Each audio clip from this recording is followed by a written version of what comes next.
I will sign this contract, Daniel Carter thought silently as he held the pen in his hand, staring at the cold lines of text that stripped away all his rights.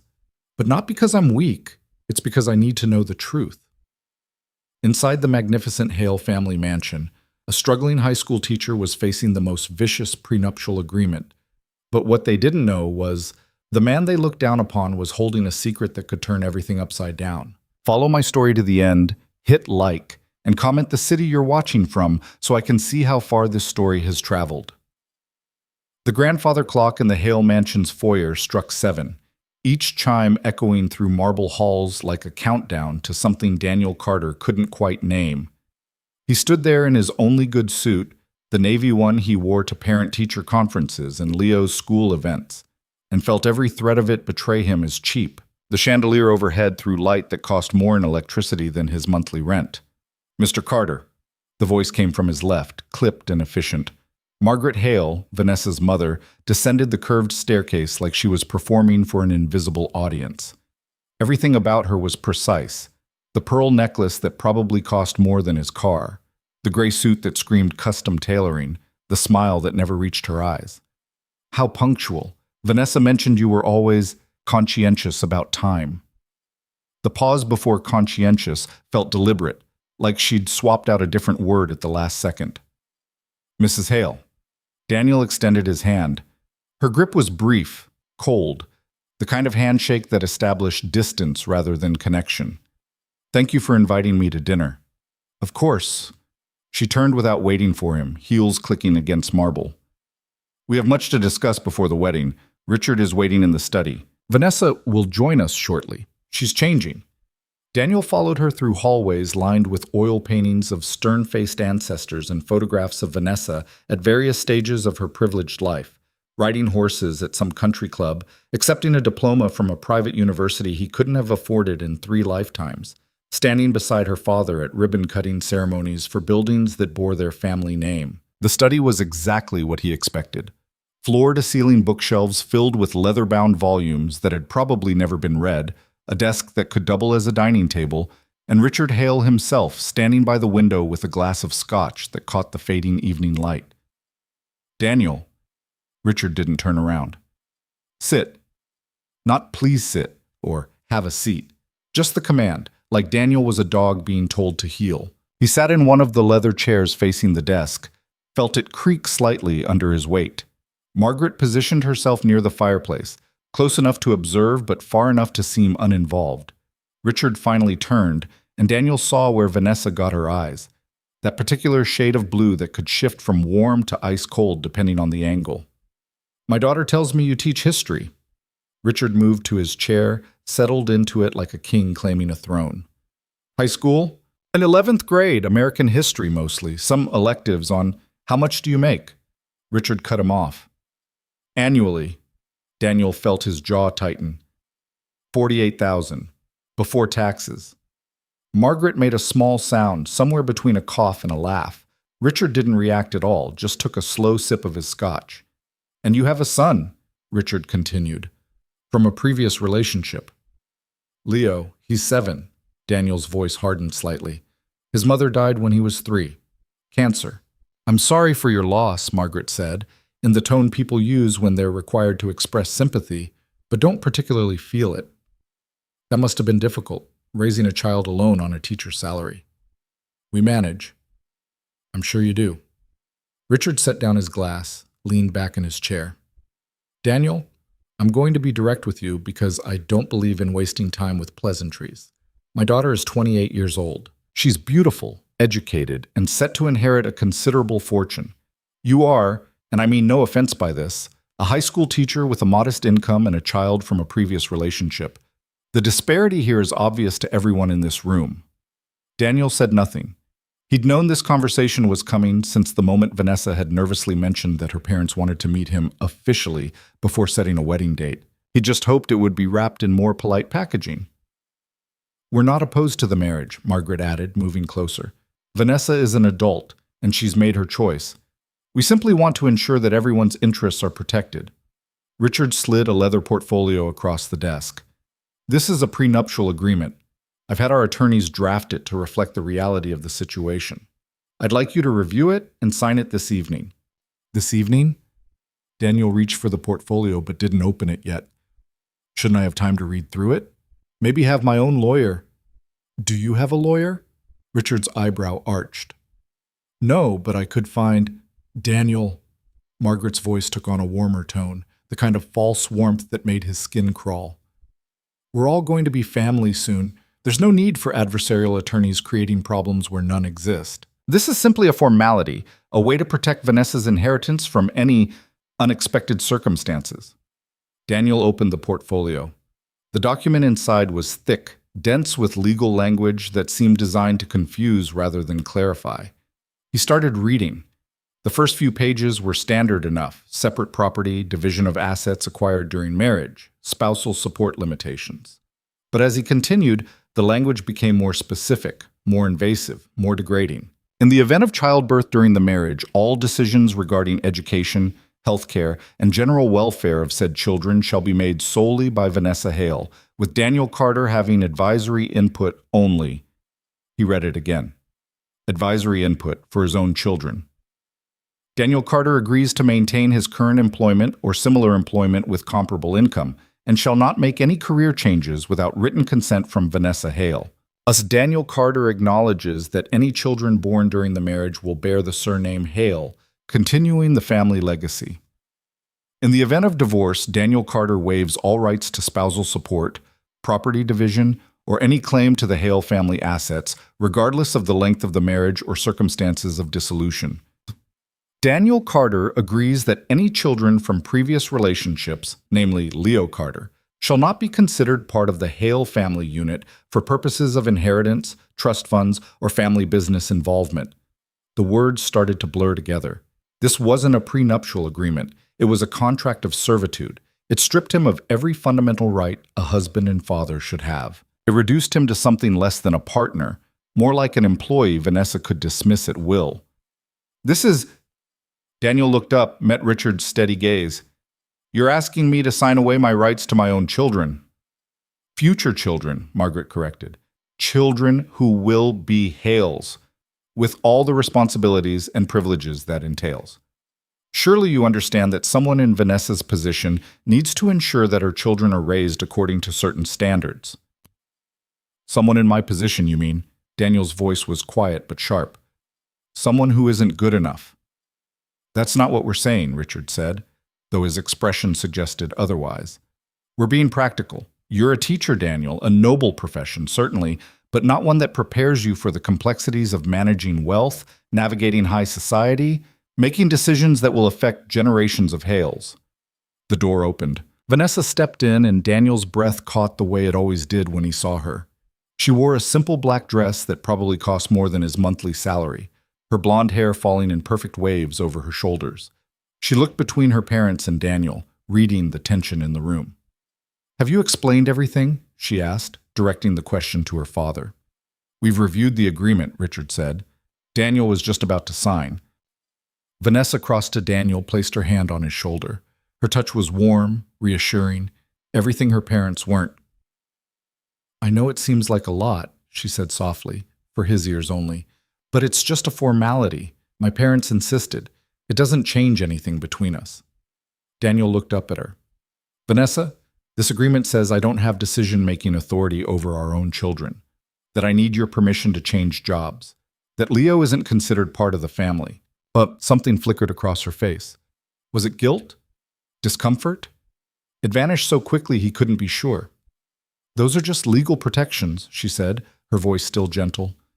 In practice, we'll make decisions together, like any normal couple. You know that. Then why does it need to be in writing?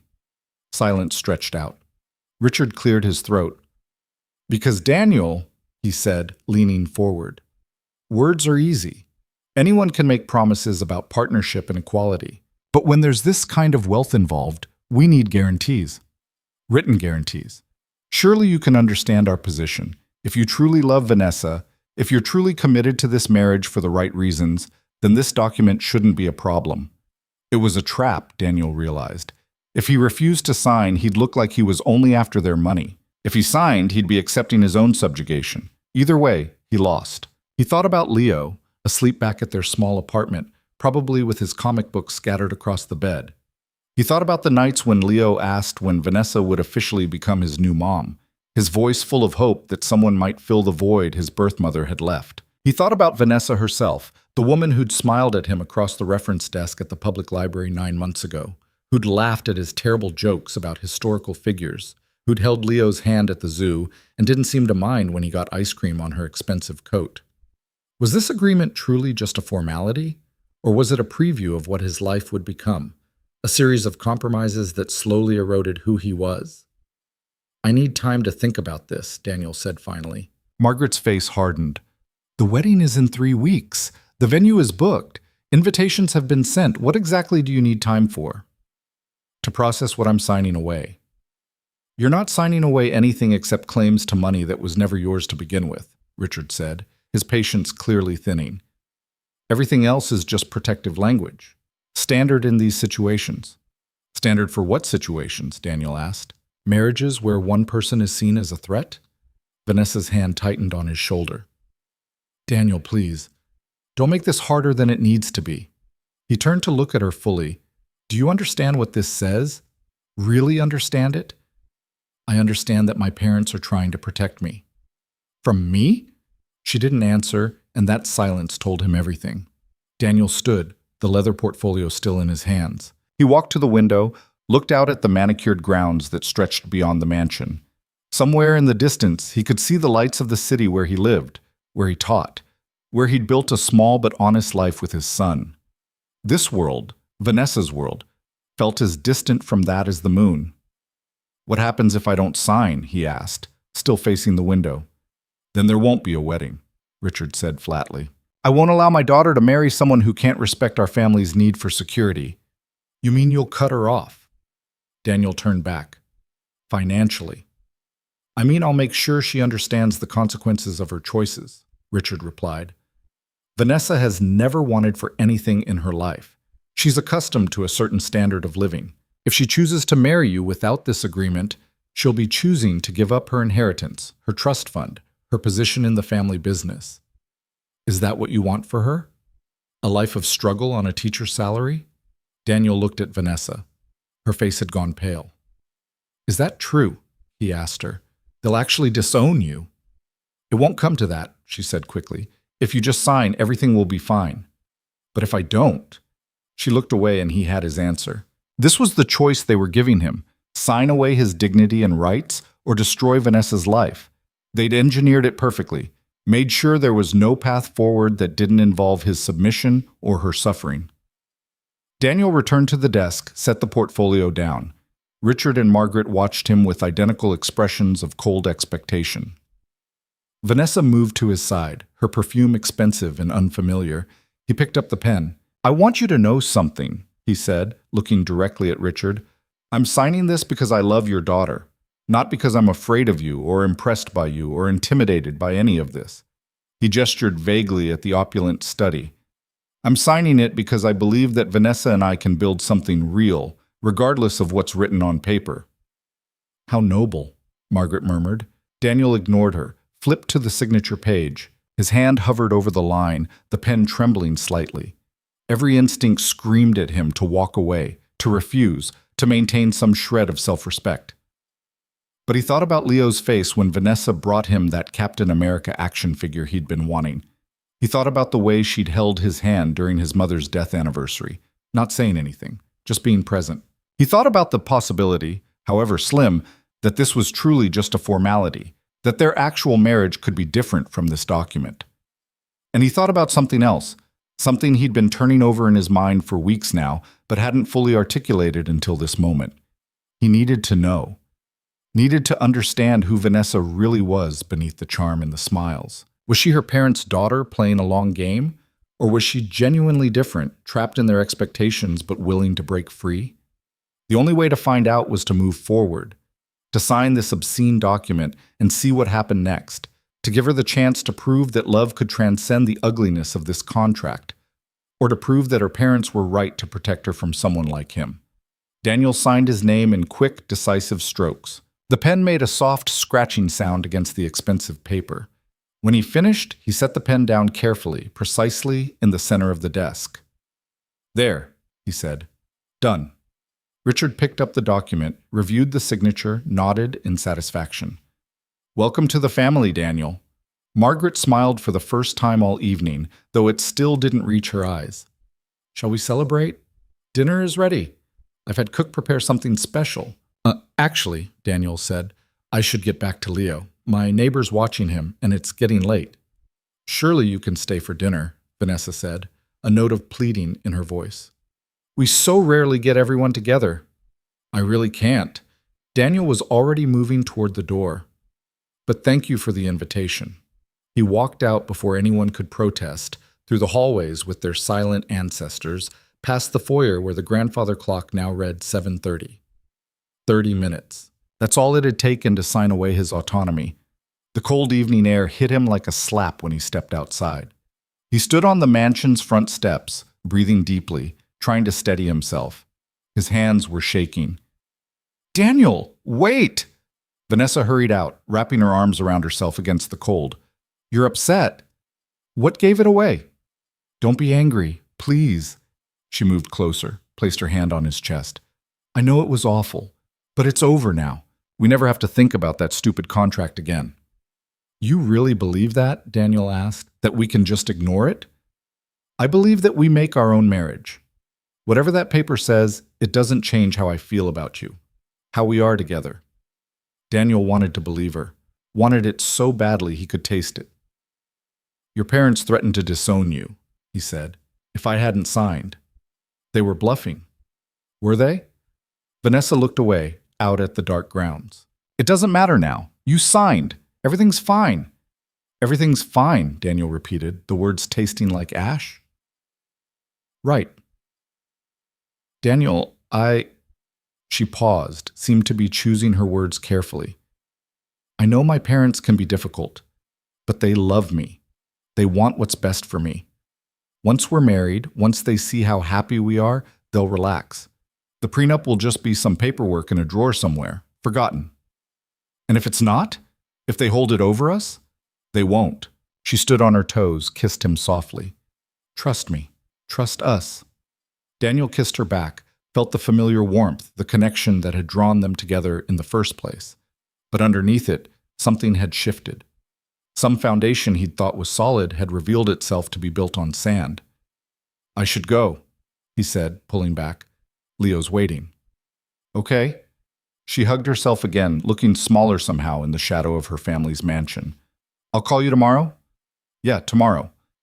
He walked to his car, a 10-year-old Honda Civic that looked pathetic parked beside the Hales Mercedes and BMW, and drove away without looking back. The mansion's lights receded in his rearview mirror until they were just one more glow in the distance. The drive back to his apartment took 40 minutes, through neighborhoods that gradually shifted from wealthy to working class. By the time he pulled into his building's parking lot, the shaking in his hands had stopped, replaced by a strange, cold clarity. He'd signed the agreement. He'd chosen this path. Now he needed to see where it led. Mrs. Chen from next door was reading on his couch when he came in, Leo asleep in his bedroom with the nightlight shaped like a rocket ship casting shadows on the wall. "How did it go?" she asked, setting down her book. "Fine," Daniel lied. "Everything's fine." She gave him a look that said she didn't believe him, but was too polite to push. Leo was an angel. We read 3 chapters of his adventure book, had mac and cheese for dinner. He's been asleep since 8. "Thank you, Mrs. Chen. Really, I don't know what I'd do without you. You'd manage. You always do." She patted his arm on her way out. "That's what good fathers do." After she left, Daniel stood in the quiet apartment, listening to Leo's soft breathing from the other room. This place was small, 2 bedrooms, a kitchen barely big enough to turn around in, furniture from thrift stores and garage sales. But it was theirs. He'd built this life carefully, intentionally, making sure Leo felt secure and loved even without a mother. And now he'd just signed an agreement that declared this life, this carefully constructed, hard-won life, wasn't good enough for the family he was marrying into. That Leo wasn't good enough. That Daniel himself was something that needed to be legally constrained and controlled. He moved to the kitchen, poured himself a glass of water from the tap, no fancy bottled water here, and leaned against the counter. The refrigerator hummed quietly. Somewhere in the building, a television played canned laughter from a sitcom. Tomorrow he'd wake up, make Leo breakfast, grade papers while his son worked on homework, maybe take him to the park if the weather held. Normal life. Good life. The kind of life the Hales would never understand or value. But in 3 weeks, he'd marry into their world. Would wear their expectations like chains. Would watch as they tried to make him smaller, quieter, more manageable. Unless... Daniel set down his water glass, a thought forming. What if he'd been approaching this wrong? He'd signed the agreement thinking he was making a sacrifice for love, taking the noble path. But maybe that wasn't the play at all. Maybe the play was to sign it, accept it, and then watch carefully. Pay attention to what Vanessa did when she thought she held all the cards. See if the woman he loved was real, or if she'd been performing this whole time, playing the role of someone who could love a man like him while secretly agreeing with every word in that prenuptial agreement. He'd spent 9 months falling for her. Maybe it was time to spend some time actually knowing her. The thought steadied him, gave him something to hold on to beyond the humiliation of this evening. This wasn't surrender. It was reconnaissance. He'd signed the agreement, yes, but that didn't mean he'd stopped paying attention, stopped questioning, stopped protecting himself and Leo from whatever came next. He checked on his son one last time before bed.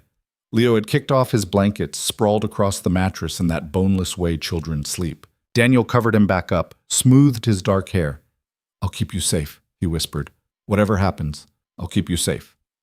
Leo mumbled something in his sleep, smiled slightly, dreamed on.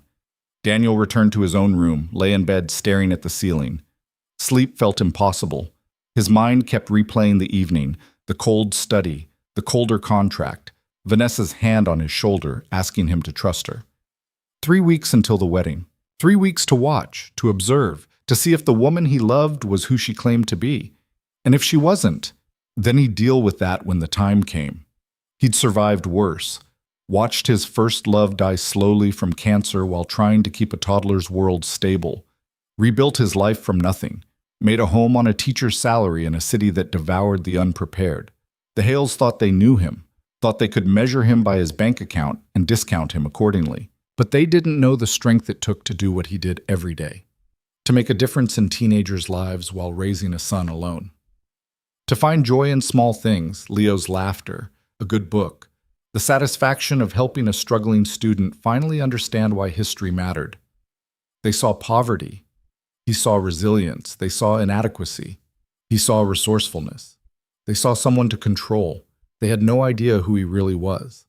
Daniel closed his eyes, felt sleep finally approaching. Tomorrow would come regardless of how he felt about it.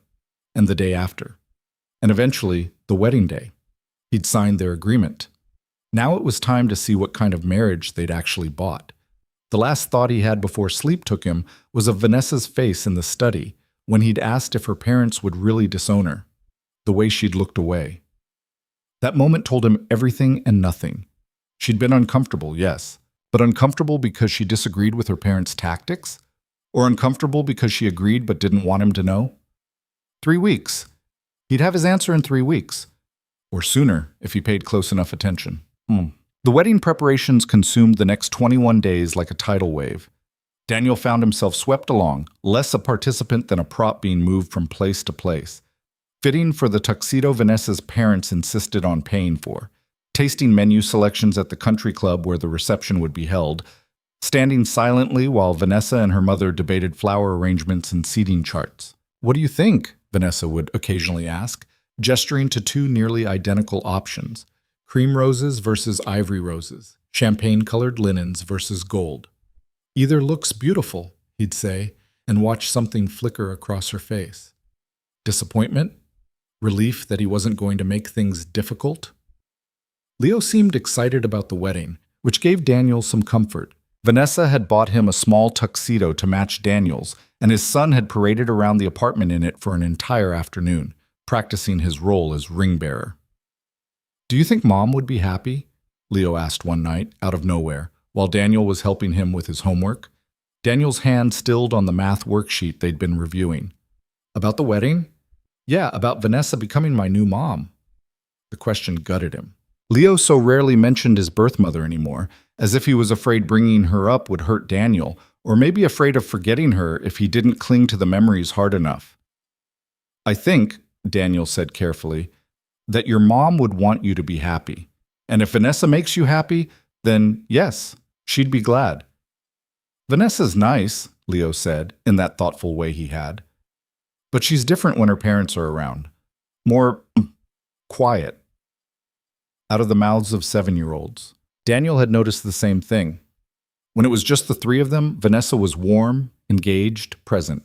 She'd play board games with Leo. Actually play, not just go through the motions. She'd laugh at Daniel's terrible cooking attempts and help him fix them. She'd curl up beside him on the couch and they'd watch movies, her head on his shoulder, everything feeling right. But add her parents to the equation, and she transformed, became more formal, more reserved. She'd correct her speech, eliminate the casual contractions she used normally. She'd sit up straighter, smile less genuinely. People act different around their families sometimes, Daniel told Leo. It doesn't mean they're not being real, just that they have different sides. Which side will she be after you're married? Daniel wished he knew. The bachelor party was a strange, uncomfortable affair. Vanessa's brother, Preston, a 30-year-old investment banker who wore his Rolex like a badge of honor, had insisted on organizing it. Daniel had suggested something simple, maybe dinner with a few teacher friends, but Preston had dismissed that immediately. "You're marrying into the Hale family," he'd said, clapping Daniel on the shoulder with false camaraderie. "We do things properly." Properly, apparently, meant a private room at an exclusive steakhouse Daniel had never heard of, with 6 of Preston's friends from his finance firm and none of Daniel's actual friends. They'd excluded his teacher colleagues entirely, never even asking for names. Daniel sat at the head of the table, the guest of honor at his own bachelor party, surrounded by strangers who spoke a language he didn't understand, throwing around terms like leveraged buyouts and arbitrage opportunities, and laughing at inside jokes he wasn't part of.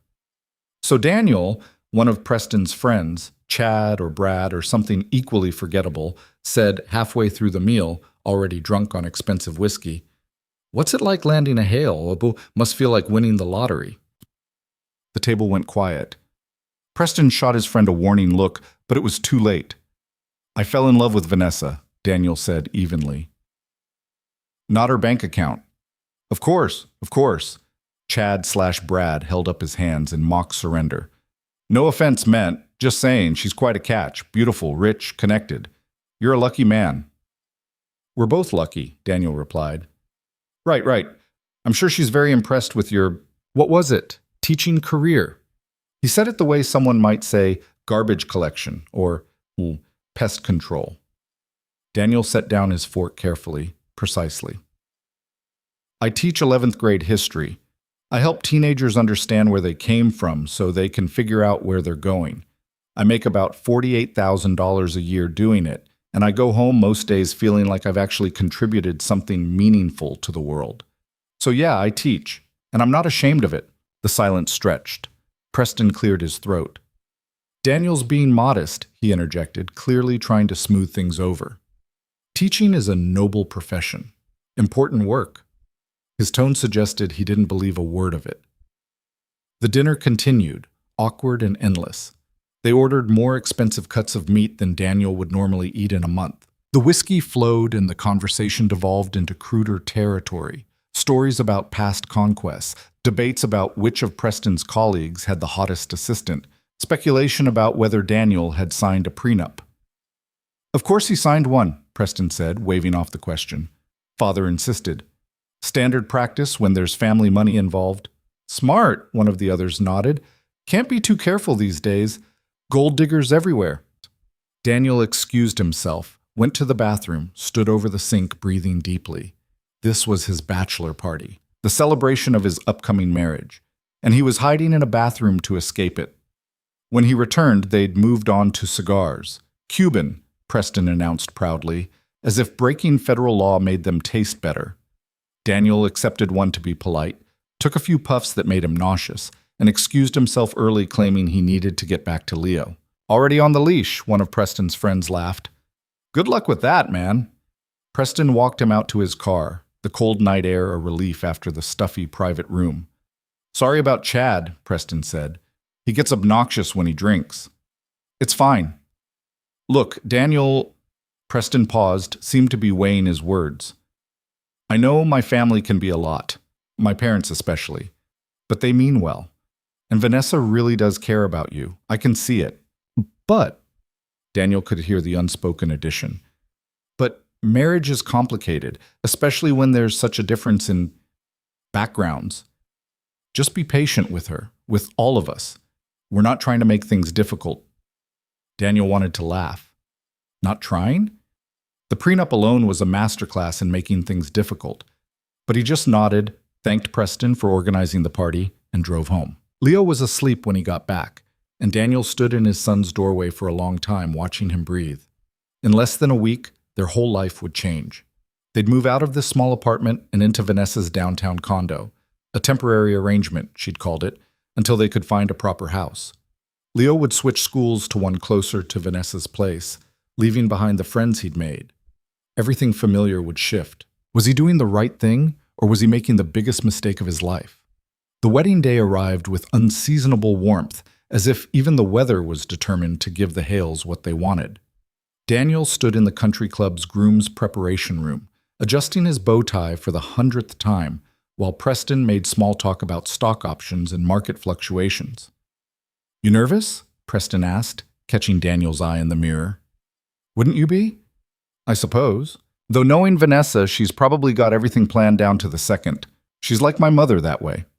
Daniel's hand stilled on the tie. Was that true? Had he just been too smitten to notice? A knock on the door interrupted them. One of the wedding coordinators, the Hales had hired 3, poked her head in. 10 minutes, gentlemen. 10 minutes. Daniel's heart hammered against his ribs.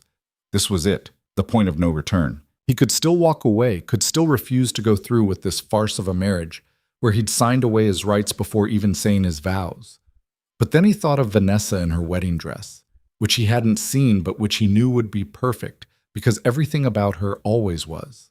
He thought of the promises he'd made to himself, to give her a chance, to see who she really was, to believe in the possibility of love transcending the ugliness of that prenuptial agreement. And he thought of Leo, sitting out there in the audience in his little tuxedo, excited to finally have a complete family again. Let's do this, he said. The ceremony was everything you'd expect from a Hale family wedding. Elaborate floral arrangements, a string quartet playing classical music, 300 guests in designer formal wear. Daniel walked down the aisle with his heart pounding, took his position at the altar, and waited. The music shifted. Everyone stood. And then Vanessa appeared, and Daniel forgot how to breathe. She was devastating in white silk and lace, her blonde hair swept up in some complicated arrangement that probably required hours of work. She walked down the aisle on her father's arm, her smile radiant, her eyes finding Daniel's and holding them as if he was the only person in the room. This was why, he reminded himself, this moment, this feeling, this woman who could make him forget everything else when she looked at him that way. Richard Hale placed Vanessa's hand in Daniel's, the gesture heavy with significance. Up close, Daniel could see the tears in Vanessa's eyes, could feel the slight trembling in her fingers. The officiant, some judge friend of the family, began the ceremony. The words washed over Daniel in a blur: love, commitment, partnership, fidelity. He said his vows, meaning every word. Vanessa said hers, her voice steady and clear. I, Vanessa Christine Hale, take you, Daniel Michael Carter. The rings came next. Leo brought them forward perfectly, his small face serious with concentration, and Daniel felt a rush of pride that cut through his nerves. By the power vested in me by the state, the judge intoned, I now pronounce you husband and wife. You may kiss your bride. Daniel kissed Vanessa, heard the applause, felt her smile against his lips. When they pulled apart, she was crying, mascara starting to run slightly at the corners of her eyes. I love you, she whispered, just for him. I love you too. They walked back down the aisle together, husband and wife. While 300 people clapped and smiled, Daniel caught Mrs. Chen's eye in the crowd. She'd been his one allowed invitation, and she gave him an encouraging nod. The reception was a carefully choreographed performance. First dance. Vanessa had chosen the song months ago, something by a pop singer Daniel didn't recognize, and they swayed together while cameras flashed. Toasts. Preston gave one that was mostly funny, with only a few backhanded compliments about Daniel punching above his weight class. Cake cutting. 5 tiers of elaborate frosting and fondant that probably cost more than Daniel's car. Through it all, Daniel smiled and nodded and played his part. The grateful groom. The lucky teacher who'd won the lottery by landing a hail. But he watched. Noticed the way Vanessa's laugh changed when she was talking to her parents' friends versus when she was with the few guests from Daniel's side. Noticed how she introduced him, my husband, with a slight emphasis, as if she was still getting used to the idea. Noticed the way her mother pulled her aside twice during the reception, both times returning with Vanessa looking slightly more subdued. Late in the evening, Daniel stepped outside for air. The country club's terrace overlooked a golf course, dark now except for distant lights. He loosened his bow tie, breathed in the night. Overwhelming, isn't it? He turned to find Vanessa's grandmother, her mother's mother, someone he'd only met twice before, standing nearby, holding a glass of champagne. "Mrs. Whitmore, I didn't see you there." "Eleanor, please, we're family now." She moved to stand beside him, looking out at the darkness. "You handled yourself well in there. Can't be easy, marrying into this circus." "It's not a circus," Daniel said diplomatically. "Of course it is. All of high society is a circus. Just better dressed." She took a sip of champagne. "I like you, Daniel. You seem genuine. That's rare in Vanessa's world." "Thank you, I think." "It's meant as a compliment." Eleanor paused. "Can I give you some advice? Grandmother to grandson-in-law? Please. Don't let them change you. The Hales, they have a way of grinding down anything that doesn't fit their mold, making it smaller, more manageable. They'll try to do it to you, probably already have been. But if you let them, you'll wake up one day and not recognize yourself in the mirror." Daniel studied her. "You sound like you're speaking from experience." "I am. I watched them do it to my daughter, and now I'm watching them try to do it to my granddaughter. Vanessa's a sweet girl, always has been, but she's been raised to believe that money equals worth, status equals security. It's not her fault, but it is her reality." "Are you saying I shouldn't have married her?" "I'm saying you should keep your eyes open. Love is important, but it's not magic. It can't overcome everything. And if Vanessa has to choose between you and her family's approval," Eleanor trailed off significantly, "you think she'd choose them." "I think she doesn't know what it means to not have their approval. She's never experienced it, so she can't know what she'd choose until that moment comes." Daniel felt cold despite the warm evening. "The prenup, did you know about it?"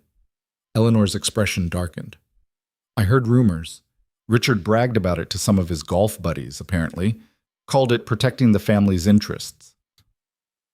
I thought it was disgraceful, but no one asked my opinion anymore. It was pretty comprehensive." "I'm sure it was. My son-in-law doesn't do anything halfway." She patted Daniel's arm. "But you signed it anyway. That tells me you're either very much in love or very confident in yourself. Possibly both." "I'm not sure what I am anymore." "That's probably the most honest thing anyone said at this wedding." Eleanor finished her champagne. "I should get back before Margaret sends out a search party. But remember what I said, Daniel. Don't let them make you smaller. The world needs more genuine people, not fewer." She left him alone on the terrace with his thoughts. Through the windows, he could see the reception continuing, Vanessa talking to a group of her friends, laughing at something one of them said. She looked happy, radiant, everything a bride should be, and Daniel wondered if Eleanor was right. If he was about to watch the woman he loved choose her family's approval over everything else. Over him.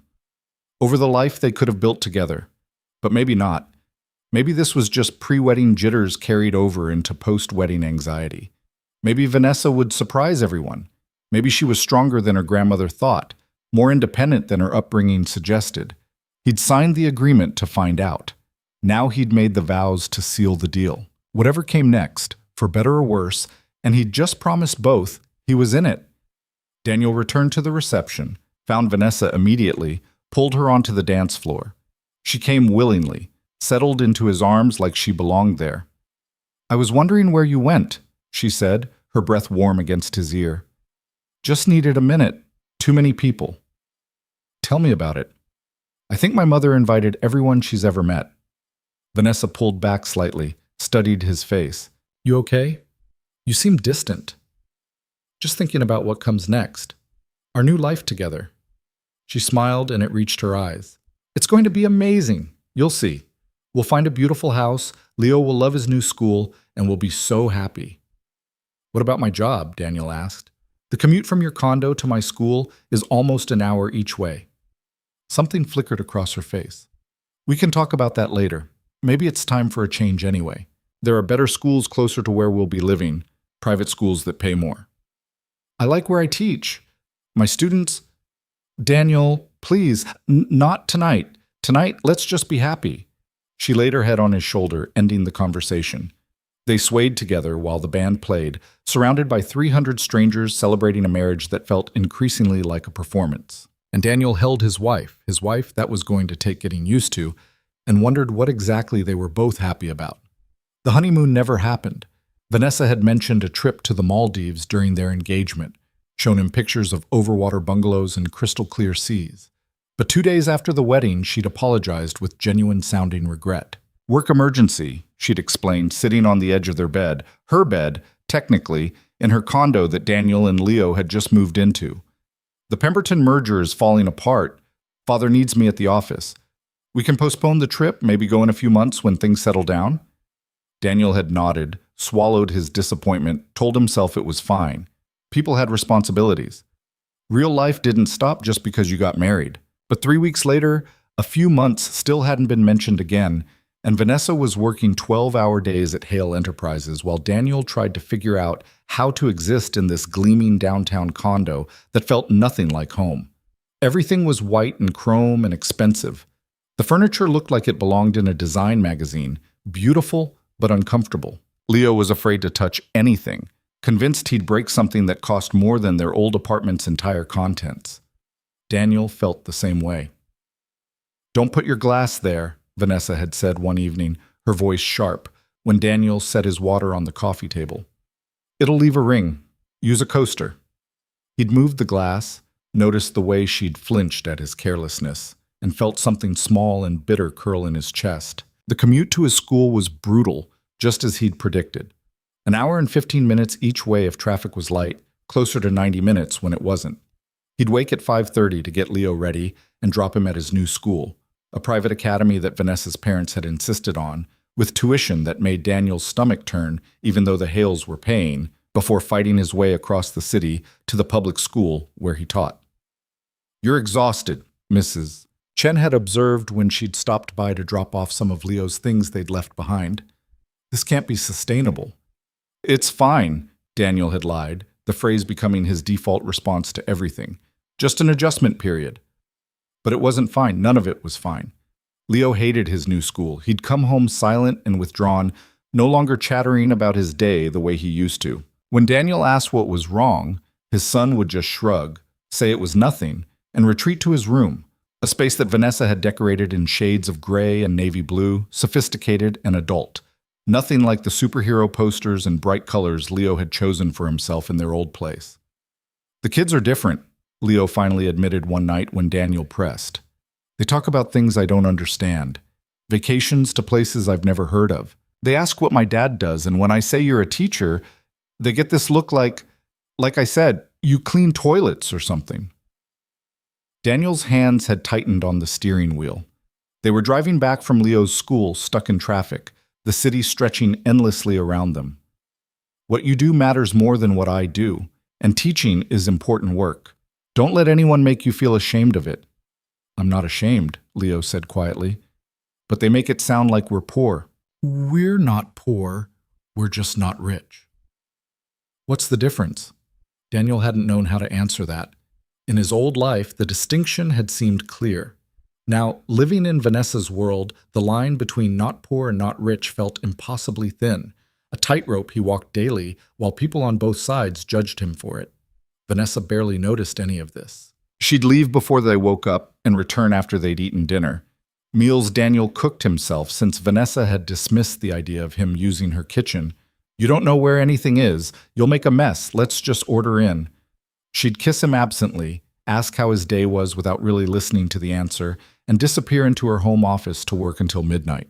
On weekends, she had social obligations, brunches with her mother's charity organization, tennis at the country club with her college friends, gallery openings, and fundraiser dinners that Daniel was expected to attend as her husband, but not expected to contribute to beyond standing there looking presentable.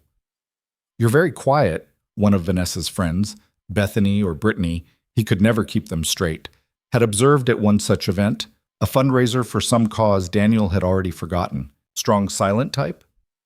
"Just not much to add to a conversation about yacht clubs," Daniel had replied, keeping his voice pleasant. She'd laughed, a tinkling sound that set his teeth on edge.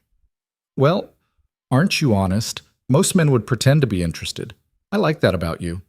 But she'd drifted away moments later, back to her own kind, leaving Daniel standing alone with a glass of wine he didn't want at an event he hadn't chosen to attend. Vanessa had found him 20 minutes later, her face tight with barely controlled irritation. "Why are you standing by yourself in the corner? You look like you don't want to be here." "I don't want to be here." "Daniel!" She'd pulled him aside, her grip on his arm harder than necessary. "These events are important. These people are important. You need to at least try to make an effort." "I am making an effort. I'm here, aren't I?" Being physically present isn't the same as participating. You could talk to people, network, make connections. For what? "I'm a high school teacher. What am I supposed to network about?" Her eyes had flashed, something cold and unfamiliar. "You're not just a high school teacher anymore. You're my husband. That comes with certain expectations." The conversation had ended there, but the words lingered. "You're not just a high school teacher anymore," as if his entire identity, his life's work, was something that needed to be supplemented or improved now that he'd married up. The sex changed too. In the beginning, before the wedding, it had been passionate and frequent, full of laughter and genuine connection. Now it was scheduled Thursday nights, sometimes Saturday mornings if Vanessa wasn't too tired, and perfunctory. She'd initiate in the same way every time, with the same moves, the same rhythm, like she was checking off a box on her to-do list. Maintain marriage. Accomplished. Daniel tried talking to her about it, but she'd looked at him like he was being unreasonable. "I'm exhausted, Daniel. I'm working 60-hour weeks trying to prove myself at the company. I'm sorry if our sex life isn't meeting your expectations, but I'm doing the best I can." He dropped it, felt guilty for even bringing it up, but the distance between them continued to grow. They were roommates who occasionally had obligatory sex, not newlyweds who couldn't keep their hands off each other. The worst part was watching her with Leo. She'd been so good with him before the wedding, patient and kind and genuinely interested. Now she barely acknowledged his existence. She'd walk past him without saying hello, would sigh heavily if he left his backpack in the hallway, would complain to Daniel about the noise when Leo played in his room. "He's a child," Daniel had said after one such complaint. "Children make noise." "He's old enough to understand the concept of indoor voices." "He's 7. Exactly, 7, not 3. He should know better." Daniel had stared at her, this woman he'd married, and wondered where Vanessa had gone. The Vanessa who'd played board games and laughed at Leo's jokes and held his hand during sad movies. Had that version ever been real? Or had it all been performance, a role she'd played to land a husband before revealing her true nature? 4 months into the marriage, Daniel's school principal called him into her office. Mrs. Rodriguez was a no-nonsense woman who'd been running the school for 15 years, and Daniel respected her immensely. "I'm going to be direct," she said, gesturing for him to sit. "Your performance has declined, not catastrophically, but noticeably. You're coming in late more often, you seem distracted during faculty meetings, and I've had 2 parents complain that you seem disengaged during parent-teacher conferences." Daniel felt shame flood through him.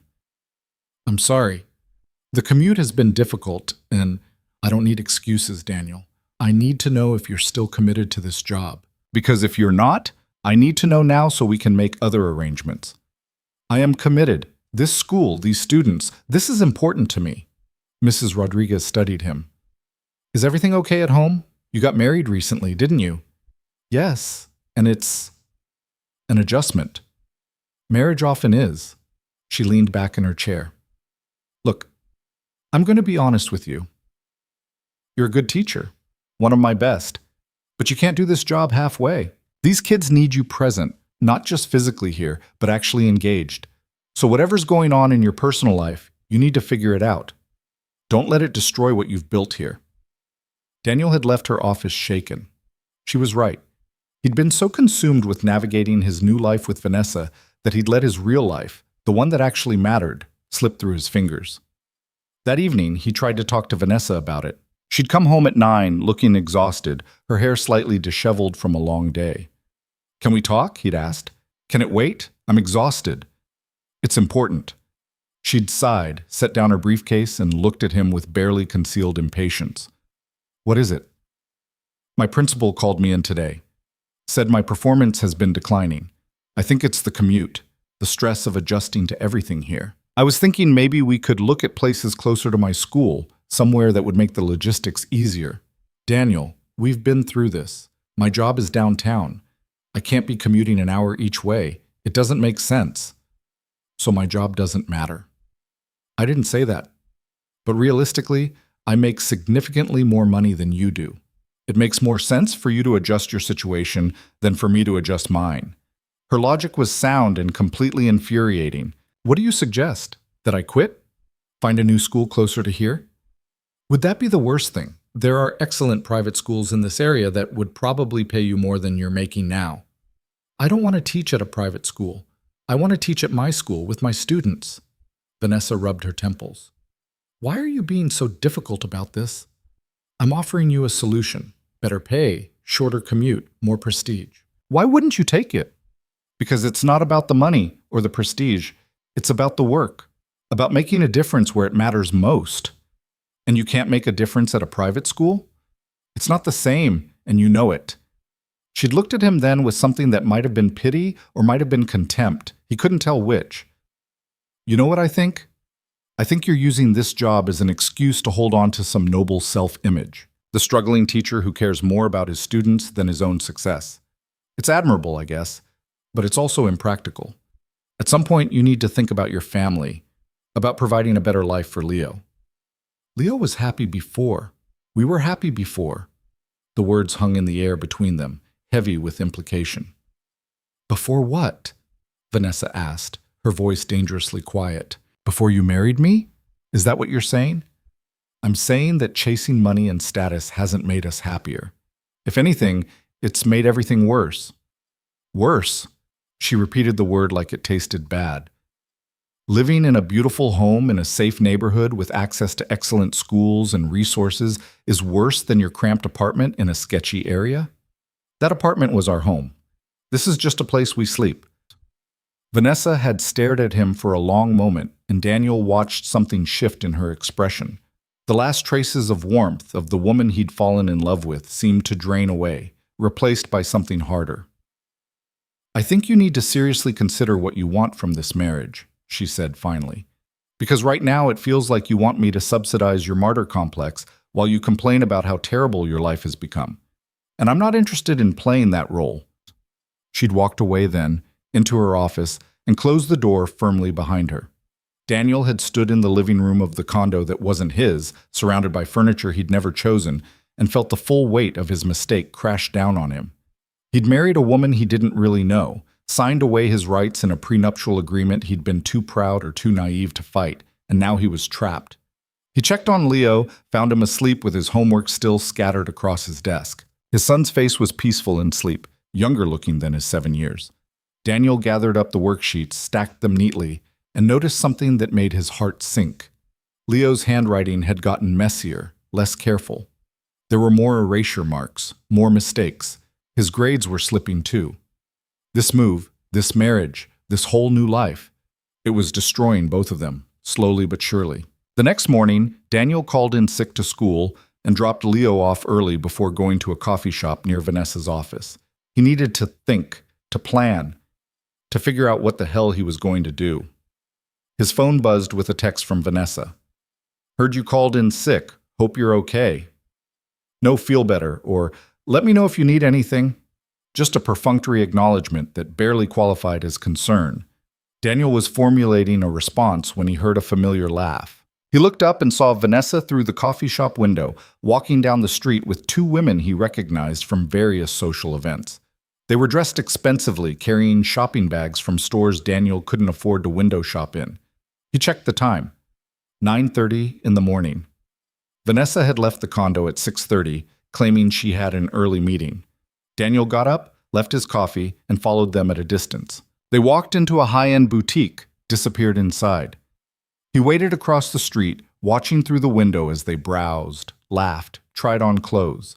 Vanessa held up a dress, and one of her friends nodded enthusiastically. No sign of any work emergency. No evidence of the 60-hour week she'd claimed were consuming her life. They emerged 45 minutes later, Vanessa carrying 2 large shopping bags, still laughing at something one of her friends had said. They headed to a restaurant for brunch, and Daniel followed, feeling increasingly like a detective in a bad movie, but unable to stop himself. He couldn't hear their conversation from where he stood across the street, but he could watch their body language. Vanessa was animated, engaged, more alive than he'd seen her in months. This was the woman he'd met at the library, the one who smiled easily and laughed freely. She existed still, just apparently not for him anymore. His phone rang. Leo's school. "Mr. Carter? This is Miss Patterson, the school nurse. Leo's not feeling well. He's running a slight fever and says his stomach hurts. Can you come pick him up?" "Of course. I'll be there in 20 minutes." Daniel took one last look at his wife having brunch with her friends when she was supposed to be at work, then turned and headed to his car. Leo was quiet on the drive back to the condo, curled up in the passenger seat with his eyes closed. Daniel felt his forehead, warm but not alarmingly so. "Does it really hurt?" he asked gently. "Your stomach?" Leo was quiet for a moment. Then, "Not really, I just wanted to go home." "Buddy, you can't fake being sick just to skip school." "I'm not faking. I feel bad, just not stomach bad." Daniel pulled into the condo's parking garage, turned off the car, and turned to look at his son. "Talk to me. What's going on?" "I hate it there," Leo said, his voice small. "The kids are mean. The teacher is mean. Everything's different and hard, and I don't have any friends, and I just want to go back to how things were before." "Before the wedding?" Leo nodded, and Daniel saw tears tracking down his cheeks. "I thought Vanessa would be nice like she was before. But she's not. She looks at me like I'm annoying, like she wishes I wasn't here." Daniel pulled his son into a hug, felt him shake with quiet sobs, and wanted to break something. This was his fault. He'd been so focused on giving Vanessa a chance, on proving the prenup wrong, on believing in love conquering all, that he'd ignored what was right in front of him. His son was miserable. He was miserable. And Vanessa didn't seem to care about either of them beyond how they affected her image. "We're going to figure this out," Daniel promised, though he had no idea how. "I'm not going to let you be unhappy. That's not what family is supposed to be." They went upstairs and Daniel settled Leo on the couch with a blanket and put on one of his favorite movies. He was in the kitchen making soup when he heard the front door open. Vanessa walked in carrying her shopping bags, then froze when she saw Leo on the couch. "What are you doing home?" she asked. Not worried, not concerned, just surprised and slightly annoyed at the disruption to her day. "He got sick at school," Daniel said, watching her carefully. "I picked him up." "Oh." She set down her bags. "I thought you were sick too." "I was this morning, feeling better now." "Good." She glanced at Leo, then at her shopping bags. "I should go change." "Long meeting?" Daniel asked, his voice neutral. "What?" "Your early meeting, the one you left for at 6:30. Something flickered across her face. "It ended earlier than expected. I met up with some friends for coffee. And shopping, and brunch, from the looks of it." Vanessa's eyes narrowed. "Were you following me?" "I was getting coffee and saw you. Hard to miss the shopping bags from Westfields. Must have been some coffee." "I don't appreciate the interrogation, Daniel. I'm allowed to have a life outside of work and this marriage." "I never said you weren't, but you've been claiming you're working 60-hour weeks, that you're exhausted, that you don't have time for anything. Turns out you have plenty of time, just not for your family." "My family?" "What's it?" She set down her purse with deliberate precision. "Let's talk about family, Daniel, because from where I'm standing, I've opened my home to you and your son.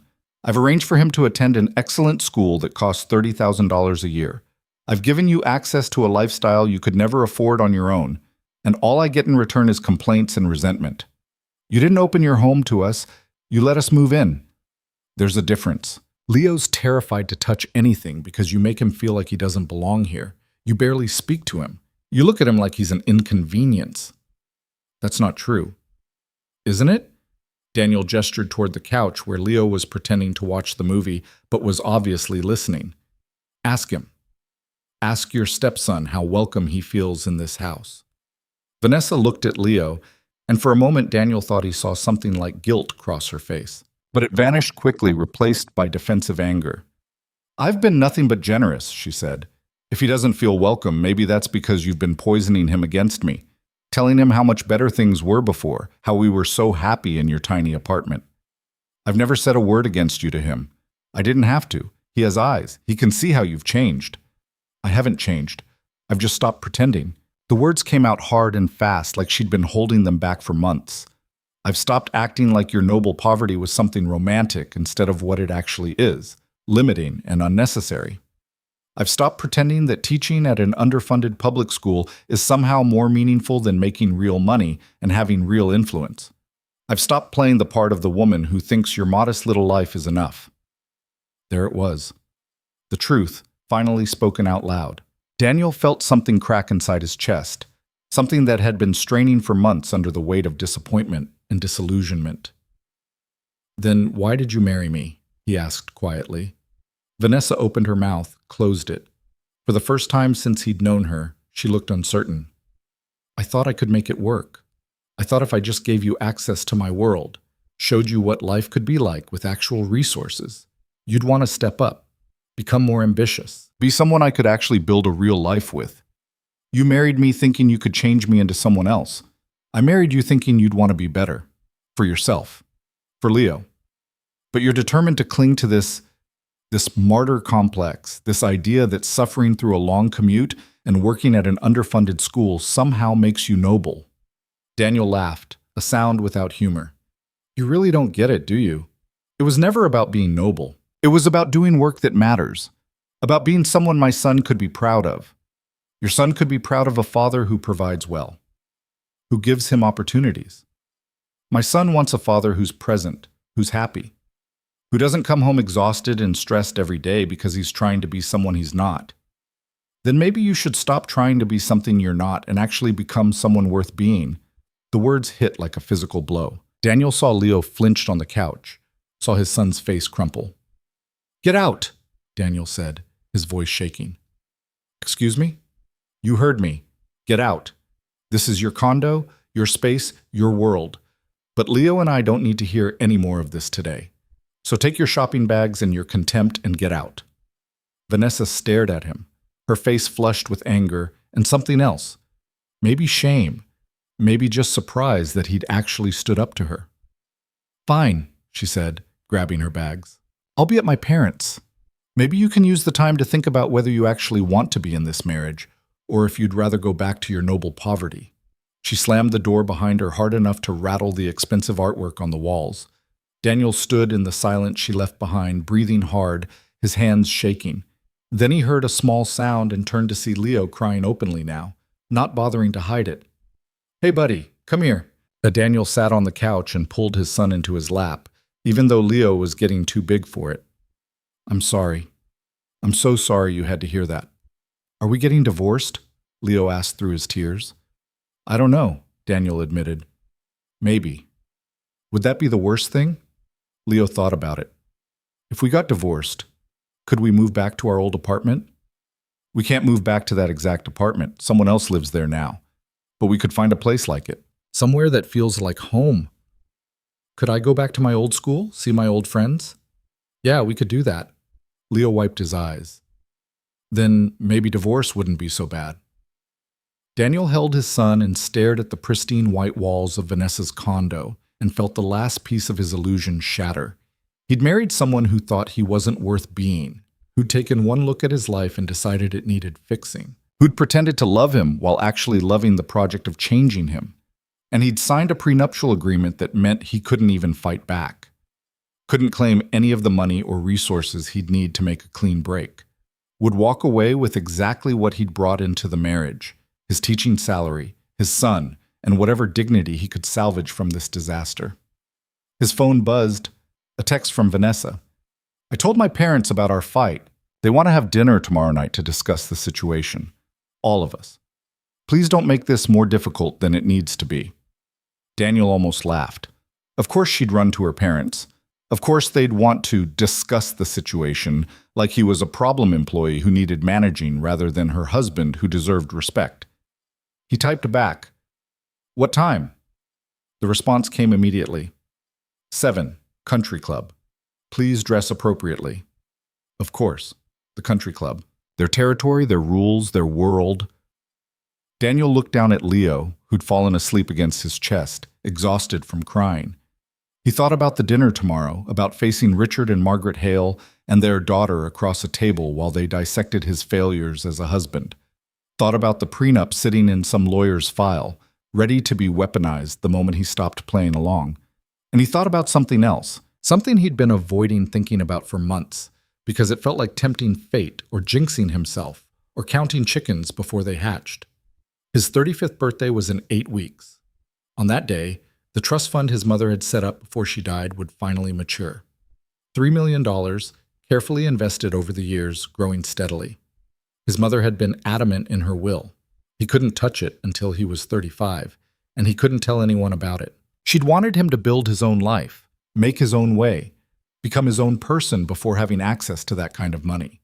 He'd honored her wishes, lived on his teaching salary, raised Leo without the safety net, never mentioned it to anyone. Not even Vanessa knew. Why would she? She'd never asked about his family, never shown interest in his history beyond the basic facts. And he'd been too proud to bring it up, too determined to prove he was worth loving for who he was, not what he had. But in 8 weeks, everything would change. He'd have resources, options, the ability to walk away from this marriage without worrying about how he'd support Leo. The irony wasn't lost on him. Vanessa had married him thinking he was poor, signed a prenup to protect her money from his potential claims, and treated him like he was something that needed improving. And in 8 weeks, she'd discover she'd misjudged everything. Daniel carefully shifted Leo off his lap and went to his laptop. He pulled up the trust fund documents he'd stored in encrypted files, read through them again to make sure he understood the terms. Yes, 8 weeks. On his birthday, the funds would transfer to an account in his name. He'd be a millionaire while still married to a woman who thought he wasn't good enough to make decisions about his own future children. He should tell her, should come clean about the money, about his mother's trust, about the fact that he wasn't the struggling teacher she thought he'd married. It was only fair, right? To give her complete information before they made any decisions about their marriage? But then he remembered her face when she'd said, "Maybe you should become someone worth being." Remembered how she'd treated Leo, how she'd changed the moment the ring was on her finger, how every kind gesture before the wedding had apparently been calculated performance. No, he wouldn't tell her yet. He'd wait. Would go to this dinner tomorrow and let her parents lecture him about being practical and ambitious. Would endure whatever condescension they wanted to dish out. Would watch carefully and see what happened when they thought they held all the cards. And then, on his birthday, he'd show them exactly who he really was. 8 weeks. He could survive 8 more weeks, could play the role of the disappointing husband, the unsuccessful teacher, the man who'd married above his station and couldn't quite measure up. And then everything would change. Daniel checked on Leo one more time, made sure he was comfortable on the couch, and went back to the kitchen to finish making soup. Tomorrow's dinner would be a performance. But he'd gotten good at those over the past few months. What was 8 more weeks of pretending when he'd already spent 4 months living a lie? The country club dining room looked exactly the same as it had on their wedding day. White tablecloths, crystal stemware, waiters who moved like ghosts through the space. Daniel arrived 10 minutes early with Leo, who'd insisted on coming despite Daniel's attempts to spare him another uncomfortable family gathering. "I want to be there," Leo had said that morning, his jaw set in that stubborn way that reminded Daniel of his late wife. "If they're going to talk about us, I should hear it." So here they were, father and son in their best clothes, which looked shabby compared to the country club's usual clientele, waiting at a table Richard Hale had reserved. The same table where they'd had the rehearsal dinner, Daniel noticed. Everything the Hales did was calculated. Vanessa arrived first, alone, wearing a navy dress that probably cost more than Daniel's monthly salary. She didn't kiss him hello, just sat down across from them and folded her hands on the table. "How's Leo feeling?" she asked, her voice carefully neutral. "Better," Leo answered before Daniel could. "The fever's gone." "Good. That's good." She looked at Daniel. "My parents are running a few minutes late. Board meeting went long." Of course it did. Silence settled over them, thick and uncomfortable. A waiter appeared, took drink orders, water for Daniel and Leo, white wine for Vanessa, and vanished again. "I've been thinking," Vanessa started, then paused as her parents swept into the dining room with the kind of entrance that commanded attention.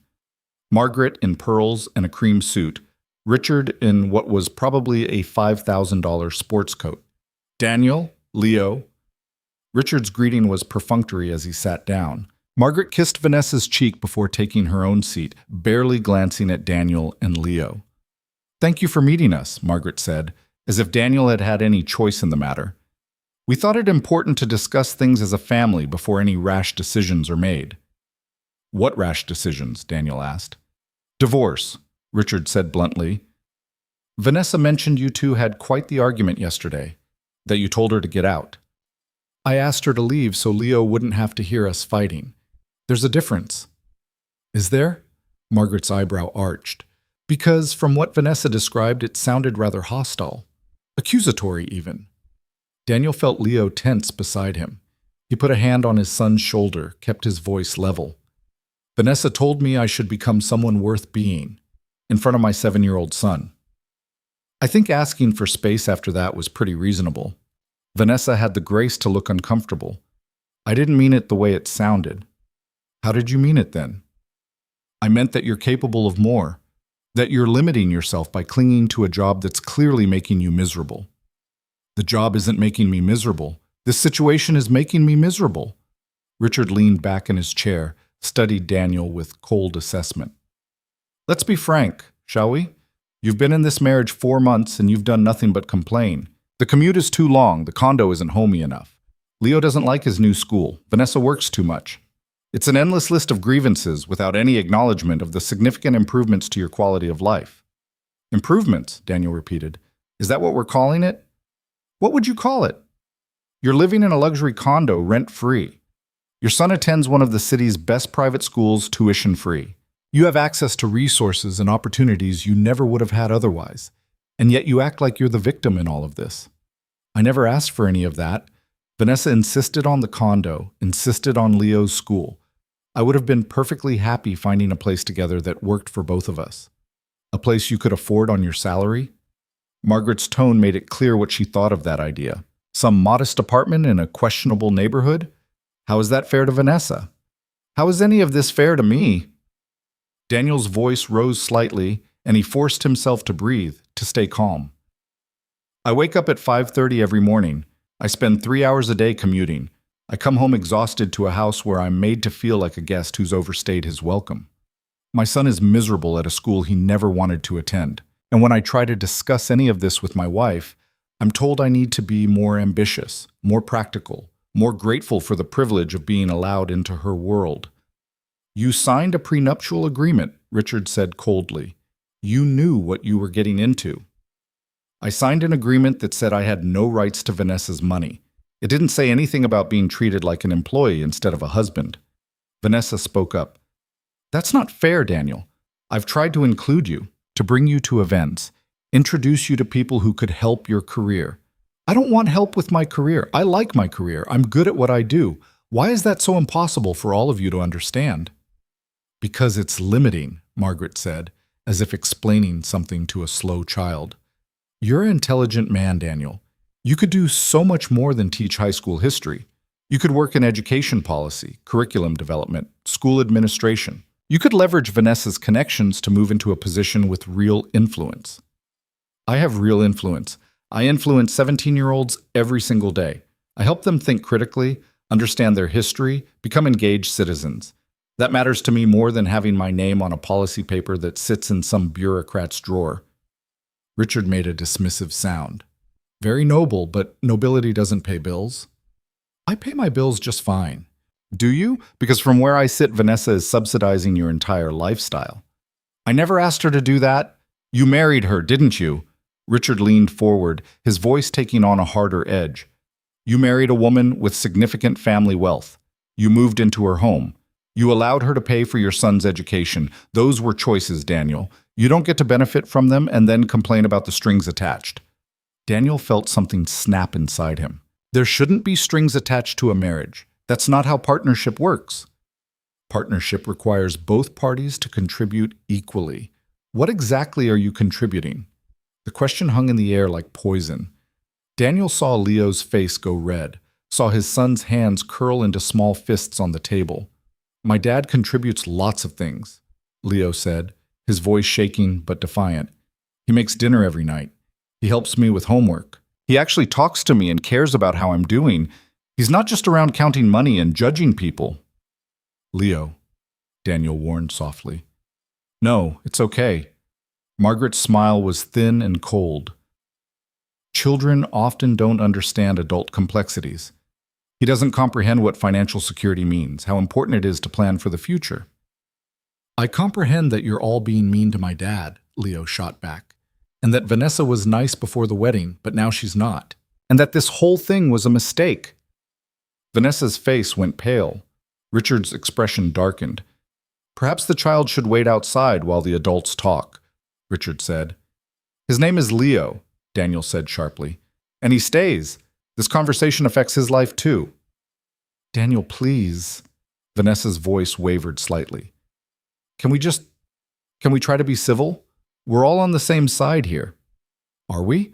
Because it feels like there are very clear sides, and I'm outnumbered 3-1. 4-1, Leo muttered. The waiter appeared, mercifully interrupting the tension to take their dinner orders. Daniel ordered the cheapest thing on the menu out of spite. Let them judge him for that too. After the waiter left, Margaret tried a different approach, her voice softening into something that might have been genuine if Daniel didn't know better. Daniel, we're not trying to attack you. We're concerned.